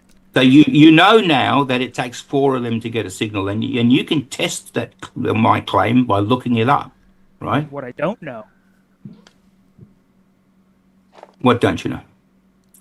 is we went that. We've been through that. We went over that. Distance, Did you? 25,000 miles. Time, 24 hours. Distance over time. Where B. did you observe? Where did you see Earth? You've got a ridiculous standard of evidence for that. Over time. You've got a ridiculous standard of evidence. You can measure the distance How to the did you sun. measure Right, Earth's Michael. speed? Michael, let me just ask. I'm just going to do this for you quickly, so you can stop asking this ridiculous question. You can measure the distance to the sun. That's easy. All right, you 93 million talk to miles. him for a minute. I'm going to get another drink, okay? Okay. You measure the distance to the sun, Michael. 93 million miles. It takes 1 year to go around the sun. You can then work out speed over distance. How did It's you not measure hard. 93 million miles to the sun? I personally used the transit of Mercury, but in 1959 they measured the distance to the sun with radar. How did you measure the distance to Mercury? How do you know how far away Mercury is? We've measured the distance to Mercury with radar. With radar? Yes. That's a wild claim. I mean, It's not a wild claim. It's an experiment that's been done, and radar bounces off of Mercury and Venus and the Sun are done all of the time. But me personally, you can work out the distance to Mercury using trigonometry by observing things in the sky and having 2 different positions on Earth, and then you can use that to calculate the distance to the Sun. And we know it's 93 million miles because a signal sent from Earth takes 1,000 seconds to get to the Sun and back, which means that it's 8 light minutes away, which is 93 million miles. And then it's 1 year. So you use the radius to work out the circumference, and then how long that takes over a year, which is 365 days, and you get an average of about 666,000 miles an hour. It's not that difficult. It's basic maths. 600. Yeah. Okay. All right. Yeah. So it's So, basically Michael, I just want to go over this with you. All right. So, Michael, did you know that? No, he didn't. When the sun goes over your head, you say you watch the sun go. Have you seen the sunset? Have you been to San Diego or somewhere like that and watch the sun rise in the east? Right in the east, on the east coast of America, and then set on the west coast. All right. Yeah. Okay, that's good. All right, good. Now, so the sun appears to go below the ground, doesn't it? No, it appears to move away, and just like any No, object. I'm not saying whether I'm not arguing about whether it moves away. It appears to go below the ground. No. I see it Yes. move away. Any object above your Okay, head now- that moves away from all right, you so appears Michael, to sink to the horizon. It doesn't matter. It heads in that direction towards the. It heads in. If you look at it, go, oh, that's heading towards the ground. Now you might argue with me that's perspective or something like that. See how that picture is? It heads toward the ground. All right. Well, The sun's heading towards the ground. You see how it's dipping below the ground? It See that? appears. It looks that way. Good. That's Perspective what I can't said. do that. I said it appears. I just Hear me said out. appears. All right. Just like that picture is that Michael. See how it's going below the ground like that? It looks like it's going below the ground, doesn't it? It doesn't look like it's going away. It looks like it's going below the ground. Any object above your eyes, as it could stay the same altitude, but as it moves farther away from you, How does that explain half the bottom is it will missing? appear to sink to the horizon. Okay, Michael, I've already said appears, didn't I? I don't want to argue about whether it's going further. I said appears to go below the ground. That doesn't mean that it's both of us actually looking, going below both of it, us though. looking at that picture can see that it appears to go below the ground. You might argue with me about what's happening, but it does appear to go below the ground. Yes, That's anything not an that goes argument far to enough have. We away can from both you. see it. Anything. Yeah, okay, Michael, that goes doesn't far that look enough like away. it's going? Doesn't that look like that picture look like it's going down? It looks like it's moving farther away from me. No, it doesn't. It looks like it's going down below the ground. You and I are looking at the same thing. Yeah. Are you but thick or what? anything Can you that's just see the thing going down? called linear perspective, sir. Linear perspective doesn't No, explain why the bottom is It doesn't disappearing. matter. I'm not arguing about perspective, and I'm not saying anything about it. I'm just saying what we look at and see. So, Michael, tell me this: why is it doing that and not going in horizontally, Michael? Because if it's going around your head in a circle, why is it not horizontal? as objects that are above your head, Michael, if there's an move away from aeroplane you. flying, Michael, think. It's how our Stop. linear perspective works. Michael, stop. Put your finger on the middle of your forehead, like that, and focus, okay? If there's an aeroplane flying around your head, doesn't it look like it's going horizontally? You know, you ever seen an airplane Just fly answer, down Michael. Answer the Say yes or question. no. If I there's watch an an airplane aeroplane fly going over my around your head- head, Michael, does it look like it's going horizontally? If an airplane flew over my head, it would appear If to it's going sink to the around horizon your as it head, moved away Michael, from I'm me. not going over your head. I said around your head. Around my head. What? Yes, sun if it's moves going around you. Michael, The sun doesn't hold move around my hold head. Michael, do me a favor. Make your arms straight and point your finger. Go ahead Okay. and do it. Yeah. Go I'm on. doing it. All right. Yeah, So now what? perfect. Right, now, Okay. swing that all around so it goes right around 360 degrees. Go on. Swing it around. Keep going. Swinging it. Yeah, swinging it, swinging all the way So- around. You see how it's all horizontal, Michael? it. Yeah. What's your point here? Yeah, good. Well, that's what. If you think that the sun is doing that, Michael, why is it going down? Why does it look like it's going down below the ground then? Why isn't the sun going horizontally around your head? Well, what do You said when do- you said circular disc, and the sun goes around that disc, doesn't it? the that's way what your you eyes said? work.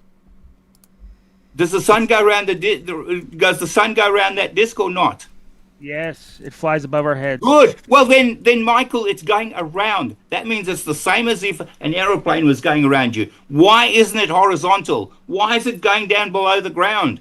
It should be going horizontally around you, Michael. You should turn around and say, oh, there is the sun. Oh, there's the sun. Oh, there's the sun. Horizontal. It should never go over your head. Why wouldn't it go over your head? Why would it go over your head if it's going You ever around seen you the in moon? circles? It's not going around. It flies over. Michael, us. if an aeroplane's Moves going away. around you in circles, how can it go over your head? Airplanes don't fly around me in circles. Okay, But airplanes if do fly there over my was head. one, Michael, come on, use your imagination. You got an aeroplane. Everything's got to be in your imagination, bro. I mean, I'm Well, trying to of be course, real because here. we're in a studio. How the hell can we not? You're in your whatever room you are. Okay, I'm in as far as whatever your- room I basement, am. I We're not imagine. out as far as there. Your evidence and I scaling showed you things with up, your finger. You did it with your finger, Michael. Your finger and your arm. You remember how you just did that? It has nothing to do with the sun or an object moving above. Yeah, my head. because the sun's going around in circles, isn't it? The sun is traveling above our heads. That's what you said. The sun's traveling around your head in That's circles. exactly what anything flying above your head. Yeah, so Michael, then therefore it will be appear the going same. horizontally when you see it. If a bird flew over your head, you'd look straight up and see No, the bird it's above not you like going that. over But your head, as the Michael. bird, That's not. But the that's bird not can what's say the happening. same. That's not what's happening on flat Earth. It's going around. exactly what's happening. No, you said that it's going around the Earth. You I know, said it goes from so it's east got, to west. It flies right over you. how can it go? How can it do that if it's flat? You know, So- in so how Alaska, does it it get- does do in circles. You can watch. And Well, we if you know. go up to the No, north, but we know. Yeah. So 24 how hours does a that day. happen? Yeah. you just watch So- the sun so in Michael- circles above your head all day. Yeah. So if you go to Alaska, it does look like it's going around your head, doesn't it? Interesting, Okay. Yeah. So if the Earth is flat, why doesn't it keep looking like it's going around your head? Why does it only look like it's going around your head when you're in Alaska? Well, it's only that's Why only for a doesn't it certain time keep of going year. around your head? What's stopping it? Well, you're watch. I mean, when you're in the northern hemisphere and some places, you can watch it fly around your head because you're just watching it fly in a circle above you. But if I'm in the No, U.S., but you- it's going to get Yeah. too far away from me to see it. Yeah, how can it go? How can it do that if it's going around your head? What's stopping it? It's going to get too far away from me to see it. But if I'm in the U.S., it's going to get too far away from me to see it. But Michael, you see the sun going over your head, don't you? Yeah, and it just like anything else that Well, flies over how my can the head. hell can it go over your head if it's going around you in a circle? Because it's flying above my head in a circle. I know you keep saying that. You sound like you sound like Flatzoid. You don't think it could Right. get far enough away Okay. that you wouldn't see it? Okay, it's Do you this. think- Do you think because It's there's cold nothing because it's between cold. me and the sun that I should be able to see it? No, shouldn't ever be Michael. over Do your you head. understand what I did when I gave you the aeroplane analogy? Did you understand what I was talking about? No. Yeah. Have you ever seen crepuscular rays shine through a cloud? Just like a single cloud, sunlight's coming through it in multiple directions. Yes. Yeah. on a single cloud. That's an optical illusion, Michael. Because it's not. Michael, the sun is not in the clouds. Okay, get this. It's an illusion. It's also That not the underground light is like in coming- the anti-capacitors. Michael, the different sun's directions not in out the of a clouds. single Michael, look, cloud. look at that. Look at those corpuscular rays. Yeah, a Where's single the sun cloud. now? Where's the Pretty sun close. now? I'd say it's Underground, probably a lot it would closer be. than you think. But isn't that upside down? Is the sun on the ground? The sun's in those trees, Phil, quite clearly. It's, you know what? It looks like the sunlight is shining through the clouds in different directions, and it's not 93 million miles away. I don't see how to 93 Well, no, million miles obviously away. it's Sun can in do those that. clouds. Michael. The sun is in Michael, those we're trees. just- Sorry. Michael, we just went right off the point. Okay, You couldn't. right off the point. So you're not going to get the lesson because I wanted you to. I'm still stuck on this business about you put your arm around like that horizontally. The sun's going horizontally around your head. That's what you think on flat Earth, right? Yeah, the way farther away than my hand. Of course, but, Michael. way Of course, and they're even further away than the aeroplane. All right, but you see the aeroplane going horizontally, don't you? I see the airplane as the airplane flies away from me. Actually, even though No, it's no, remaining the same altitude, I'm it talking kind of about an appears. aeroplane that's going around you, Michael. Do you know what around you means? Bro, the planes, anything. Imagine a plane going around you, Michael. Michael, I know that you're smart enough to know this, and you're diverting. Okay, I think you're confused. Do you Right. think that you'd be able to see anything if it was in your line of sight? Yeah, you would. Michael, if I know that you understand this point, all right, and that is, if the sun was going around your head, it would be horizontal in your perspective. It would not be going over your head. It would be going around your head, This is a shocker right here. Okay, just like the stars, Michael. hold up. So your eyes have this thing called an angular resolution limit, Which is what? meaning What's the angular for the resolution human limit of eye, your it's about 0.21 degrees, I think. And what does that mean? 0.21 degrees.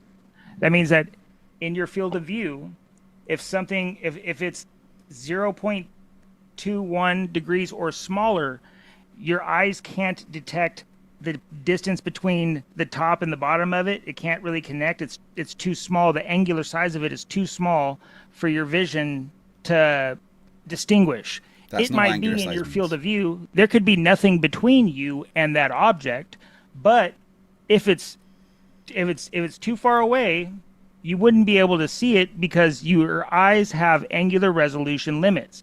Now, if you're about all right, 6 feet tall and you go 3 miles on a flat surface, that line of sight from your eyes, from the 6 foot tall viewer to 3 miles away, when you look at that, how many degrees that is, that's 0.21 degrees, meaning the ground at about 3 miles away begins to hit that angular resolution limit, and you know, even though there's nothing between you and the ground beyond that, that's the farthest your eyes can distinguish the ground at the height that you're standing with the angle from 6 feet to 3 miles. That's right where that 0.21 Okay, degrees. good.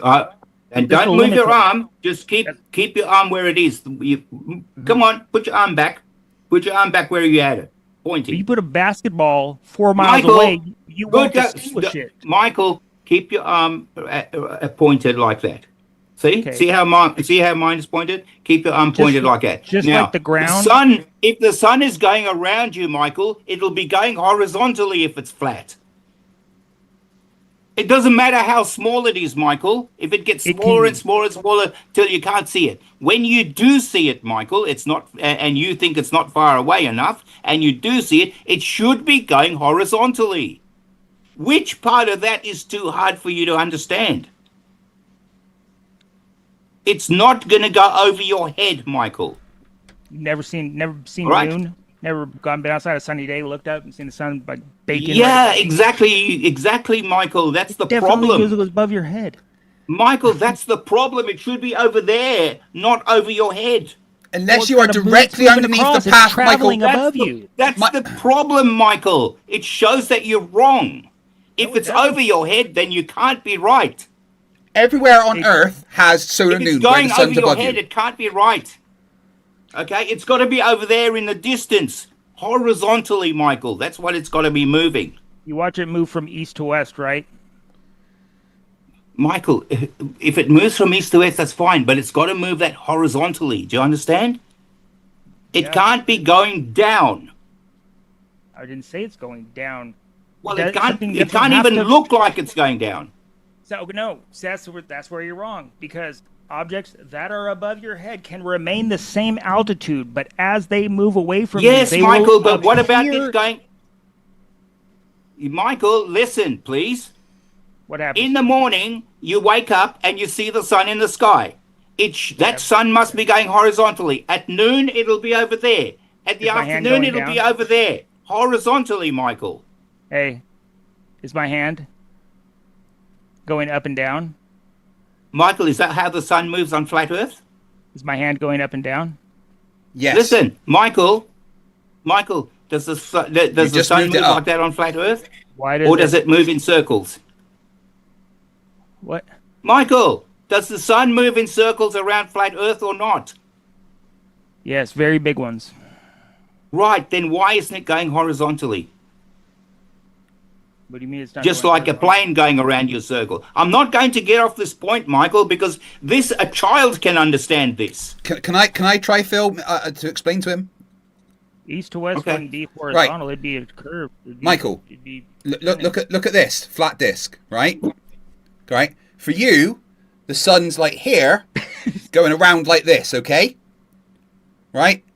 So it's not in the middle, but you can be at the North Pole, which is there, and look straight up at solar noon, and the sun is directly overhead. Except at no point has the sun come here. The sun is doing a circle over here. So how could you be here or here and look up and see the sun directly above you? It would have to be over there or over there. Yeah. But everywhere on Exactly. Earth gets a solar noon where you can look straight up and see the sun directly above you. That would be impossible can't be over your head. if the sun is doing this over a flat disc. Well, see, here's the thing: as the seasons change, as it goes throughout the year, it's not traveling on the same exact path all But year. every There's a day time- you get a solar But noon. It would still be horizontal. It's never going to be. It's at the equator. If you go to the equator, right? And I was born at the equator, literally. Okay, I was born in Kenya, literally at the equator. All right. So Michael, the sun goes directly way down. So in Mombasa, okay, in Mombasa on the east coast, you can actually see the sun coming out 90 degrees with the horizon. Amazing. The sun comes 90 degrees out of the horizon, okay, and then goes straight up over your head. At noon, it's directly over your head, and then goes into the west 90 degrees with the horizon in the west, okay? So you're when telling you're me that- standing in Mombasa, listen, when you're standing in Mombasa, you see the sun 90 degrees with the horizon. Do you understand? If the sun was going around my head, I wouldn't see that. I would see the sun coming from my left and going all around like that, okay, around my head. It would be horizontal. It wouldn't be going over my head. It's impossible to be going over my head while I'm at the equator, because I'm at a place where I should be seeing it going horizontally. A child can understand that, Michael. Try it. That wouldn't happen all year long. I'm sorry, I don't mean to be talking so loud. All right, It's okay. you're just over there. Okay, so forgive me. I don't mean to be to blow up on you, but Michael, I just want you to stop and think, because I know we can get past this. All right. Yeah. Okay, you understand why the aeroplane goes around your head horizontally, doesn't it? Do the days get shorter in Mumbai or It's nothing. It's not in Mombasa. Mombasa? Mombasa is the main port of Kenyan They port. have Okay. seasons where it's longer days and then shorter days. No, it's on the equator, so it's pretty much all the time, right? It's the same all the time. Okay. Little changes though. You know what I mean? Like It's pretty much on the equator. Right. You can set your clock by the sun. All right. It's pretty much all. It's right on the equator. Okay. So the point is that if the Earth was flat, I would see the sun coming in from from one side, and then coming in, and then it would gradually go around horizontally across my field of view. At noon it'll be pointing directly north. Okay, then and then it'll go in the afternoon. You understand? Yeah, you want to go from east to west, right? Yeah. So it doesn't matter about going east to west. The point is that it would be going horizontally, Michael. See, it doesn't. Even the stars if you stand in Mombasa and you notice that everything goes below the ground. So the stars, do you think the stars are going away from you? But Michael, if you're in Mombasa and you've got a wide angle lens, you can actually watch the star trails on this side, going below the ground. So they're circular star trails on this side and circular star trails in the south as well. Okay, so two different points of rotation for the stars.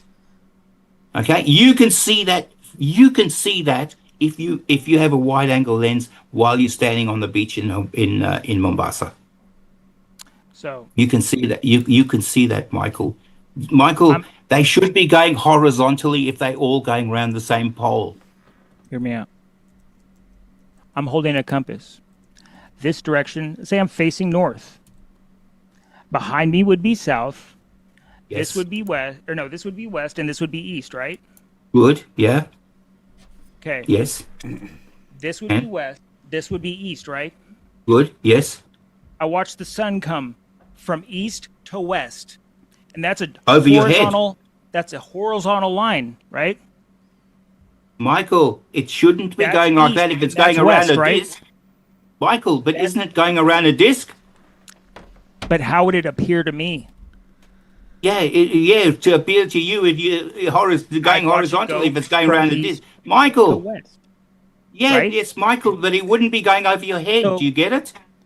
Why not? I'm watching it go from because it would be going horizontally. No, because it'll go east to west horizontally in the distance. Is this a horizontal direction here? Is this west and east pointing in the opposite directions on my left and right side? Well, on a flat Earth, it would be, yes. So if it's a disc, Michael, is this horizontal? Didn't you see what Craig showed you? Bro, is this horizontal? I hope so. Relative to what? It's as horizontal as I can tell. Well, if I'm going to observe something going from east to west, then from my point of view, all right, Michael, Michael. Right over. All right, I know imagination's not your strong point, but let's try this. All right. You know how you had your hand out like that? Okay? Imagine you got a ball in your hand. Imagine. All right? And that's the sun. Okay? Okay. And the sun, and imagine you are at the North Pole and you've got a ball in your hand and that's the sun, right? Right. You got it? Okay. Got it. Now, through the day, you're going to move that ball horizontally, aren't you? If you tell me to.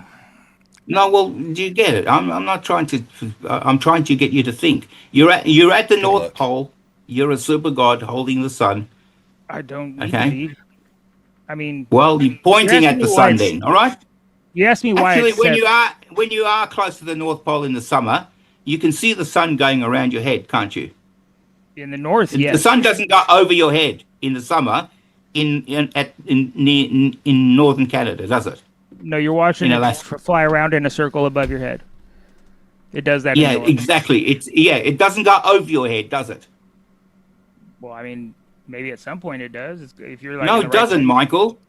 Michael, don't pretend. It's Well, sunlight the if you're whole standing time. in the very center of the very north, no, it wouldn't fly over your Mhm. head. It'd be going circles around you like that. Yeah, Yeah, it goes in circles around you. Okay. you're in the North Pole.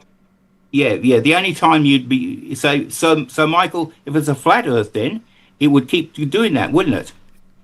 So if you were right at the North Pole, you'd see it going around your head, right?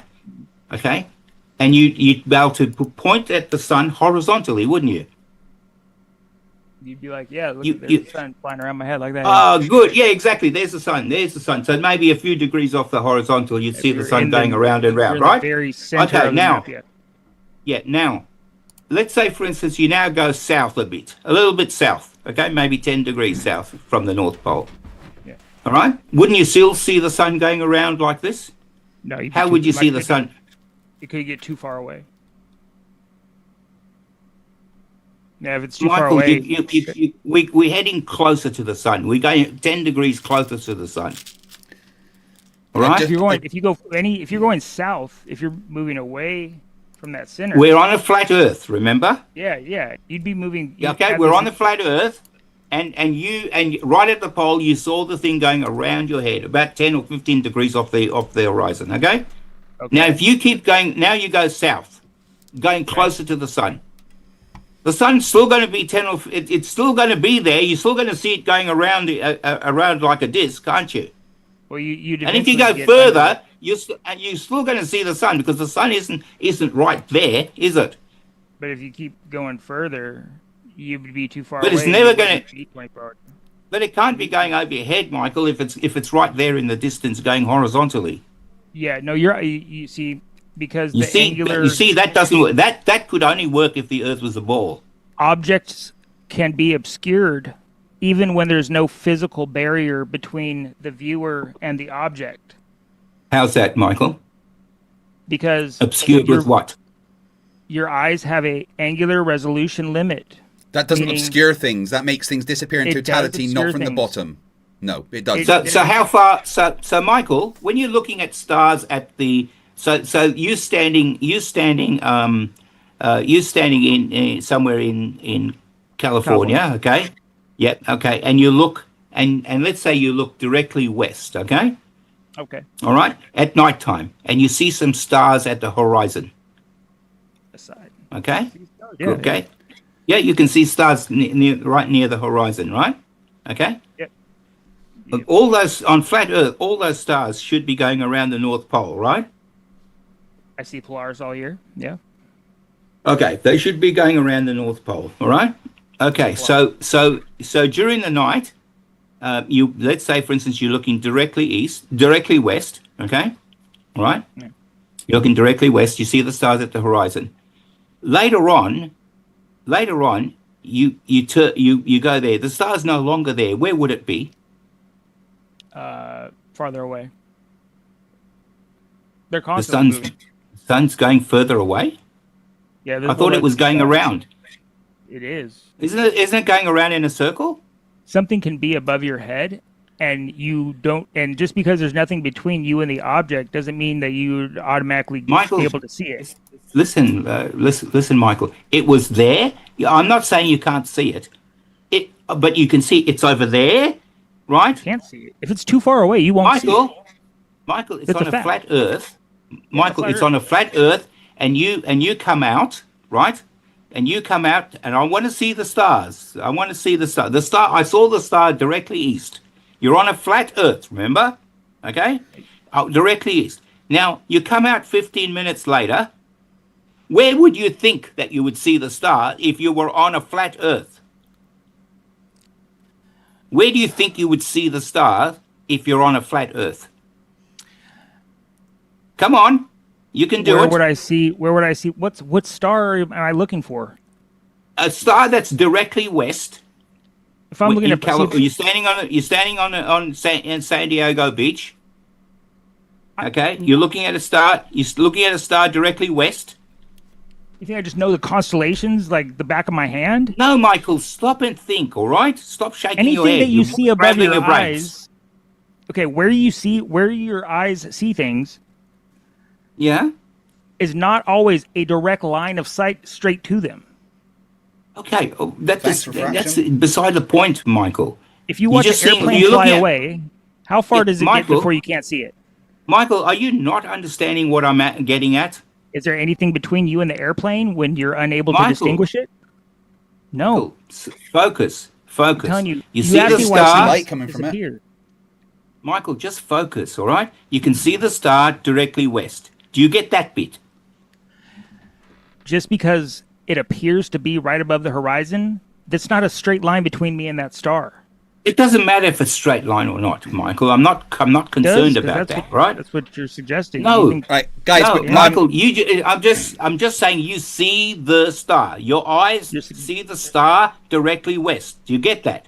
You're suggesting that linear perspective doesn't apply to celestial Oh, bodies. just say yes or no, Michael. That you can see the star No. that's directly west. No? Okay. No. That Right, star No, is you not can't see the necessarily star. Well, directly- I can. I can go Right, out guys, and I can see I need stars to- at the horizon. Well, And guys, how'd you measure the distance hello, to that star? Stop. Right. Yeah, hang just, on a I second. need to. Right. I've only got about 20 minutes left before Tune starts, so we're gonna have to start wrapping things up. Okay. I'm more than happy to do a part 2 starting Thursday at 8 p.m. I'm doing a mega stream, so maybe we could continue this Okay. with the two of you then. Well, the same. Yeah, probably the same time. All right. Yeah, that would work because I'll be live at any for the for like a few days. So that Okay, so Michael, what I want you to do, because I'm going to let Craig talk through the super chats now, right? So what I would like, can you please do this in the interests of science? Okay, all right. I'm here. Consider a star that's directly west. Okay, and think about where you think it ought to be if the Earth was flat, and you come outside and look at it again. It surely must be still. It must be still at the same level, but further away. Okay, further everything- left or right of you. Everything on the horizon is directly straight in front of you. Yeah, Got it. so it's straight ahead, right? If it's straight ahead, do you see what like a clock? All right, if it's straight ahead, when you come out 15 minutes later, right, it should be at 11 o'clock. Linear perspective When you come out- doesn't I apply like to getting celestial pegged with a bodies. pepper I got grinder. it, bro. I got it. When it come out further later after that, it should be 10 o'clock. How do you know where it should be? Well, Michael, I don't have know a the brain. How far I away are the have. stars? I can think, Michael. How'd you measure If the something distance is to the going stars? around, if something's going around the around me, and I look at it, it's 12 o'clock over there, and then I look. Oh, there it is. It's going around me now. It's at 11 o'clock, and then it's at 10 o'clock, or it's at 9 o'clock. That's what the sun I can does. think, Michael. It's exactly what the No, sun does. You the watch sun the sun doesn't go, do "Oh, that, it's- Michael. It goes it's 11 over your o'clock. head. It's noon, and then it's 1 o'clock, and then it's like you. Yeah, you watch Michael, the sun going travel across over the sky, your bro. head. No, it doesn't going go over your head. horizontally. Michael, it goes over your head. It doesn't go horizontally. Sometimes, the sun flies over my head every day. What are you talking about? Well, Yes, right, that's the problem, that's where Michael. I need to correct myself, though, slightly. I said that every day you get a solar new movement directly above you. Obviously, you don't. That's only in the tropics at certain times of the Yeah, no, year, but- to yeah, correct it's- myself. But goes on different- that only has to happen once to falsify the flat Earth. Well, there's seasons, so some parts of the year it'll fly right over your head. Other parts it's like a little, on a different path. It can't, It's- Michael. It Right. mustn't do that. That's what I see. If it it's doing.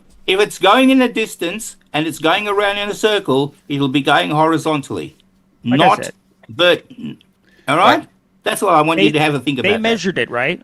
They Yes, measured it. right. So you got Okay, a couple right, days. we're going to wrap up that line of questioning now, and I've answered Michael, that for you. that's because it's because the Earth is not flat. Okay.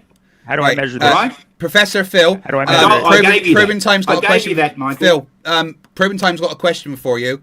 He says for $10, Phil, is this creature the most impossible to educate idiot you've ever come across?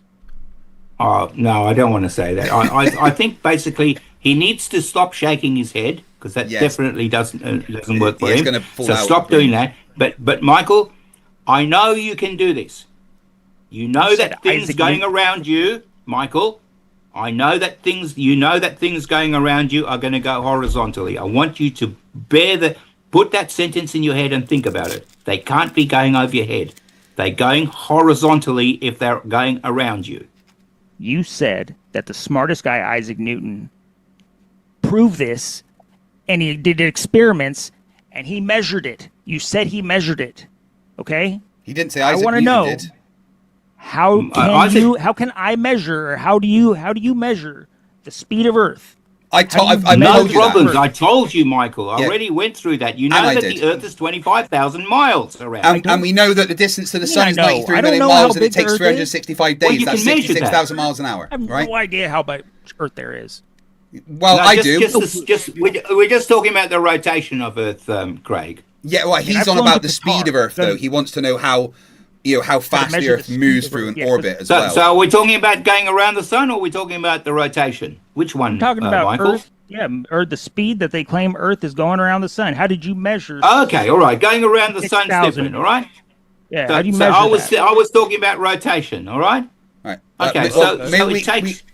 So Michael, they've measured the elliptical orbit of the Earth. That's just been measured. That's not a thing that's up for debate. Measure the speed. We of know it. the distance. yes. You measure the speed of it.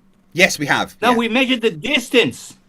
I'm talking about. You said they measured the speed of Earth. Yeah, if we know the distance. Yeah, they calculated the speed of Earth. Now we know how to measure speed, right? Yes, we have No, the we distance calculate and we have the speed. time. We calculate speed. That's a thing we calculate, Michael. Right. We calculate Michael, it. Right, okay, I'm going to We wrap use this up distance now and so I can time. get to super chats. But Michael, I'm going to tell you this once more. We know the distance to the sun. I've measured it myself, 93 million miles. And that means that we have the radius. Therefore, we can work out the circumference, even though it's slightly elliptical. We can just roughly say that it's a circle. And if we have the radius, we know the circumference. Therefore, we know the distance of the circumference. Therefore, we know that takes 1 year. Speed is distance over time. Therefore, we have the speed. A French astronomer in the 1600s guessed the astronomical unit. Pretty damn close. I think he said 92 million miles. I don't know where he got Good job. Yeah. good. the numbers from, Yeah, but that was in the he did- 1600s. It was Some guy. It was no probably fool. an old telescope. He just nailed it. How did he Yeah. measure? How did he know it was 92 Because he million can miles measure the away? distance to the sun. Because he used parallax Yeah. by then to do that with. He traveled. Pretty He smart traveled. guy. He measured. Doesn't have to do that these days, Michael. We Right don't have at to it, do he that these said. days. Michael, listen to me for a second. To get the distance to the sun, we just have radar. It's easy. Yeah. A lot not of down the for time that. back Radar. then, right? They assumed that Venus was roughly the same size as Earth, and they used that to be able to calculate the trigonometry, and then we use that Nothing to of know how. this guy. Yeah. Right. Anyway. I know it's incredulous to you. I know it's incredulous to you. I know that, Michael. Yes, I would smack my head too if I didn't know that. All right. No, I know it's incredulous to you, but Michael, Sir. look at me. You're talking to an educated person. Okay. I teach this stuff to other people. All right. Okay. Now Michael, you getting a free lesson. Do you know this? Do you know these 2 hours that I spent you with? You know how much that would cost another student? Do you know that's what's worth? It's about $360 per hour. Told me the same thing in public school for free. No, you didn't get to any of this. Well, right. Michael, Anyway, you're getting the time for super chats. You're getting a lesson here for free, Michael. All right, which costs other people lots of money. Yeah, So don't squander it, Michael. Okay, appreciate- Daniel Kunn for 56 says, kudos, Craig. Still suspect he might be trolling. Lento Man 56, don't let him get away before he answers each question. We've tried, but Phil's a great teacher. Unfortunately, Michael's not a good student. Drazik says for $20, Michael, how does water stick to your firmament? And in that case, how is it level? How does water stick to the firmament? Yeah. You mean, well, the firmament is what's keeping the waters above. It's not sticking to the firmament. There's waters above the firmament separating. That's what separates the waters above from the waters below. What's that water in that's above the firmament? The waters above. The water's above. It's Yeah. outside of Where's our the container? physical Where's the dimension, I container think. for that water? You said water needs a container. Yeah, it's outside of the. It's outside of the. So where's the Firmament, container so for that be other above water? it, Because yeah. water still needs a container, according to you. everything outside of the container is probably, I wouldn't call it water. It's probably ether, but it's some kind of. Is it fluid. water or ether? Because they're different things. Well, it's hard to say. I haven't been The there. fluid, it's got mass. Yeah. Then it can interact with things. Pope Maybe Russian, one day $5 says, we'll get Catholicism up there came and from find out. Jesus, you twatsicle. Find a better argument. By the way, Newton never denied Christ, so I don't know why you keep saying that. Okay, he denied the Trinity. He denied that Jesus was God. That's all he denied. He never denied that Jesus existed. He never did not denied believe that Christ. Jesus was the Son of God. He Yeah, thought he was and lower. so neither do a lot of other Christians. So I mean, that's they just all the thing. have the same thing in common. They hate Jesus. No, he doesn't hate Jesus. He didn't hate Jesus at Michael, all. imagine you were born in India and you were a Hindu, right? Imagine that.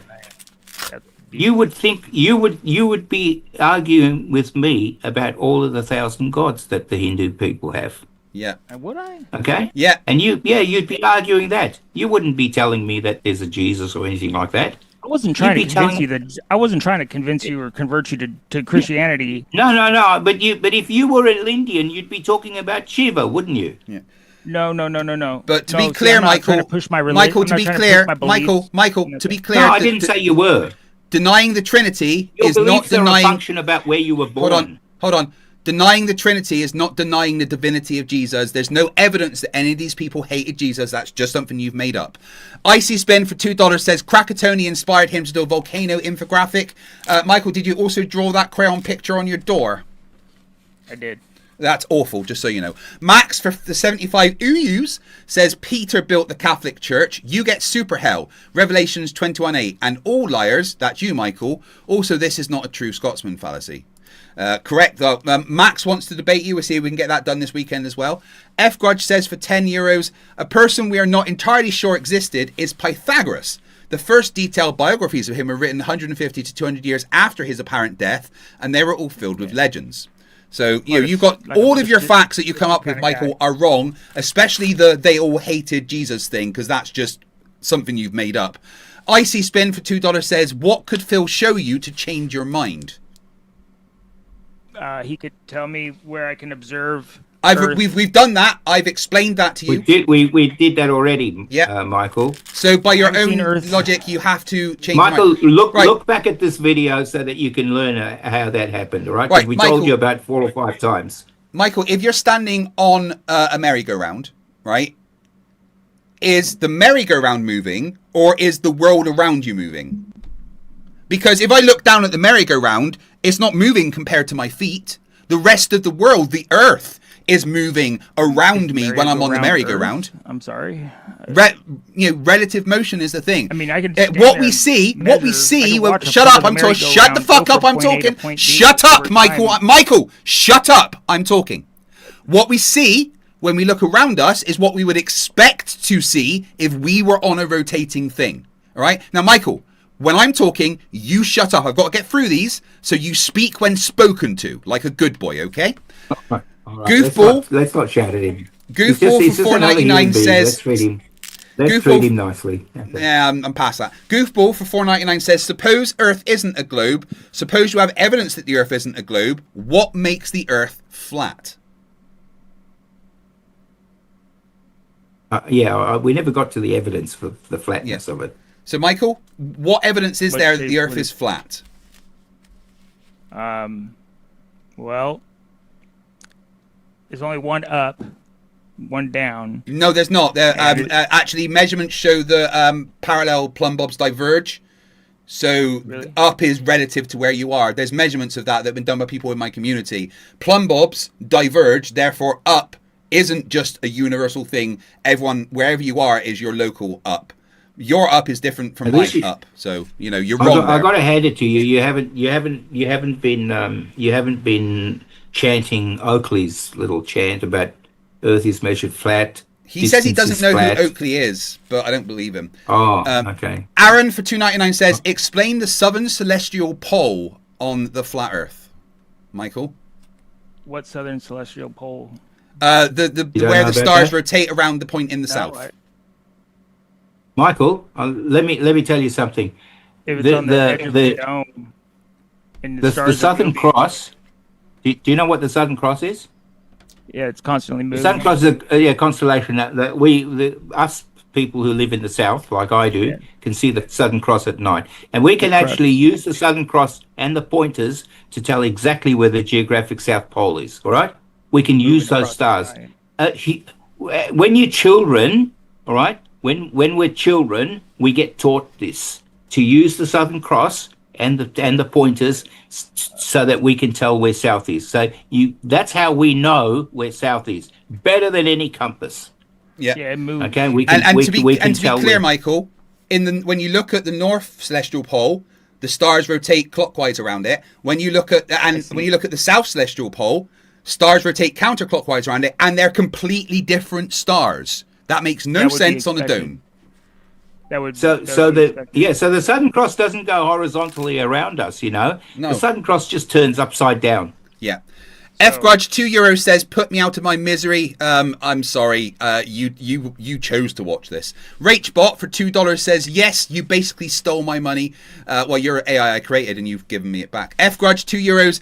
"Keep your head still, Michael. Stop shaking it. Your brain might fall out your ear."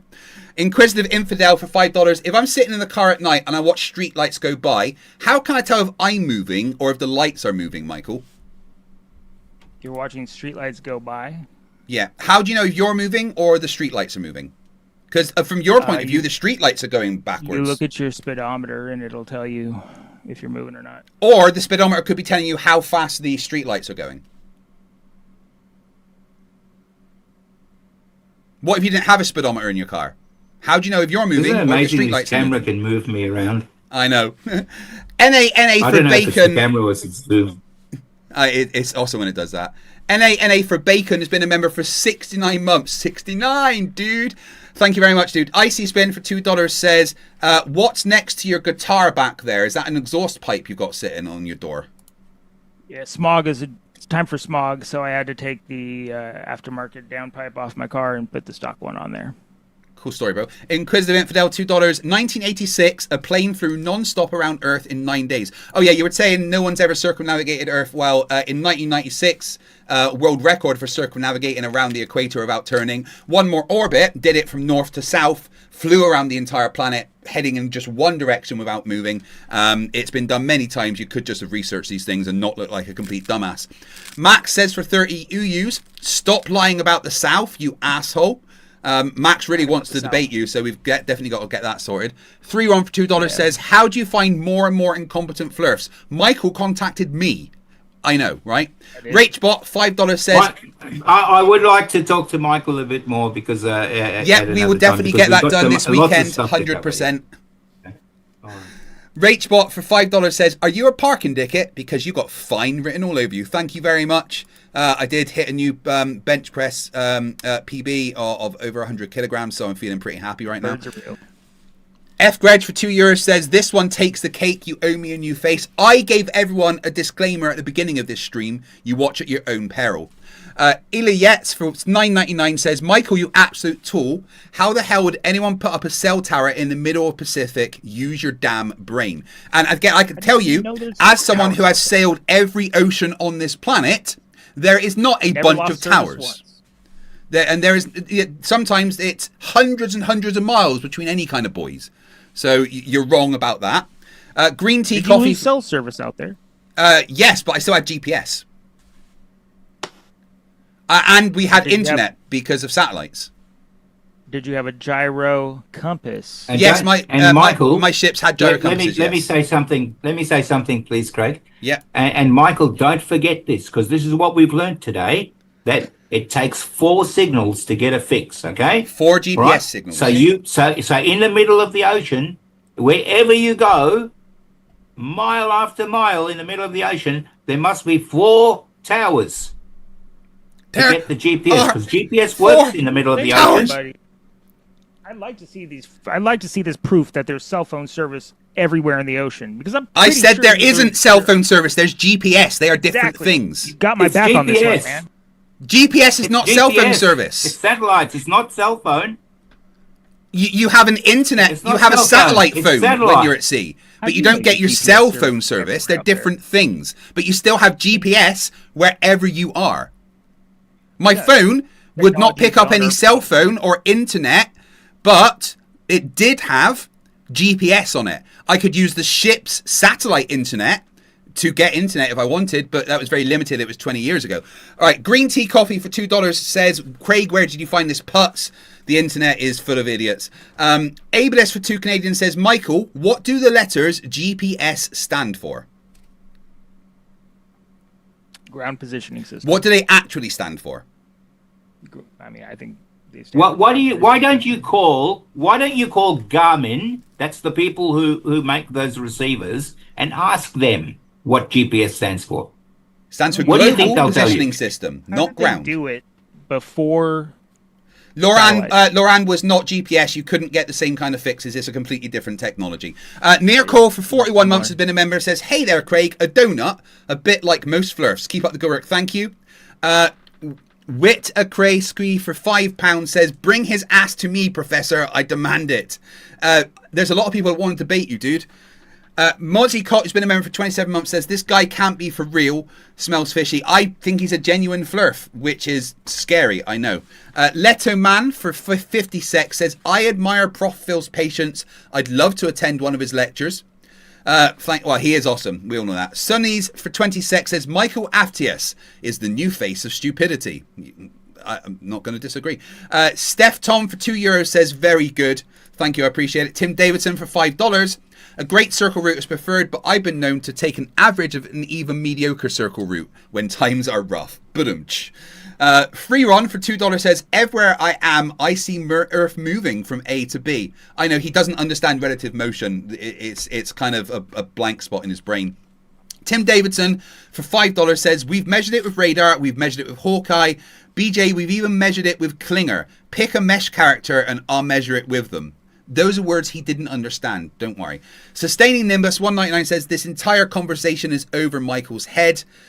Professor did try to dumb it down a lot, but you know that he's a Flerf and he literally brought crayons. Pope Russian for $5. Were you born stupid, Michael, or did you have to work on it? I'm genuinely curious. You know, I'm still trying to figure that one out. Yeah, so are we. Wicked Michael, Pisser. don't forget your homework, okay? Your homework is think about something that's going around your head. If it's going to be horizontal, or will it be vertical above, up and down Don't your forget head? your All right? homework and tell me where I can measure that speed. Button. We've been I've through that. already We've done answered that several several times. times. Yeah. Wicked Pisser, $2 says, here you go, thank you. Icy Spin for $2 says, the sun behaves according to the globe model. Simple. Yeah, Michael, the fact is, everything we see about the sun and everything in the sky matches the predictions of the globe, but there's no flat Earth model to predict what we see. A crepuscular ray would totally happen. Yeah, because crepuscular rays are actually Yeah, of parallel. course, Michael. Crepuscular rays are actually Of course. parallel, and Just that like is an railway effect track. of perspective. Yeah, railway 93 tracks, million miles. Michael, railway tracks are parallel, but they appear to go together. They're not touching. You can't calculate where something is by looking at them. Free Ron for $5 says, Mike, just use your imagination when he asks. You know you have a great imagination. You keep have to making up imagine things to everything. support your cult beliefs. Not a cult. Yes, flat Earth is a cult.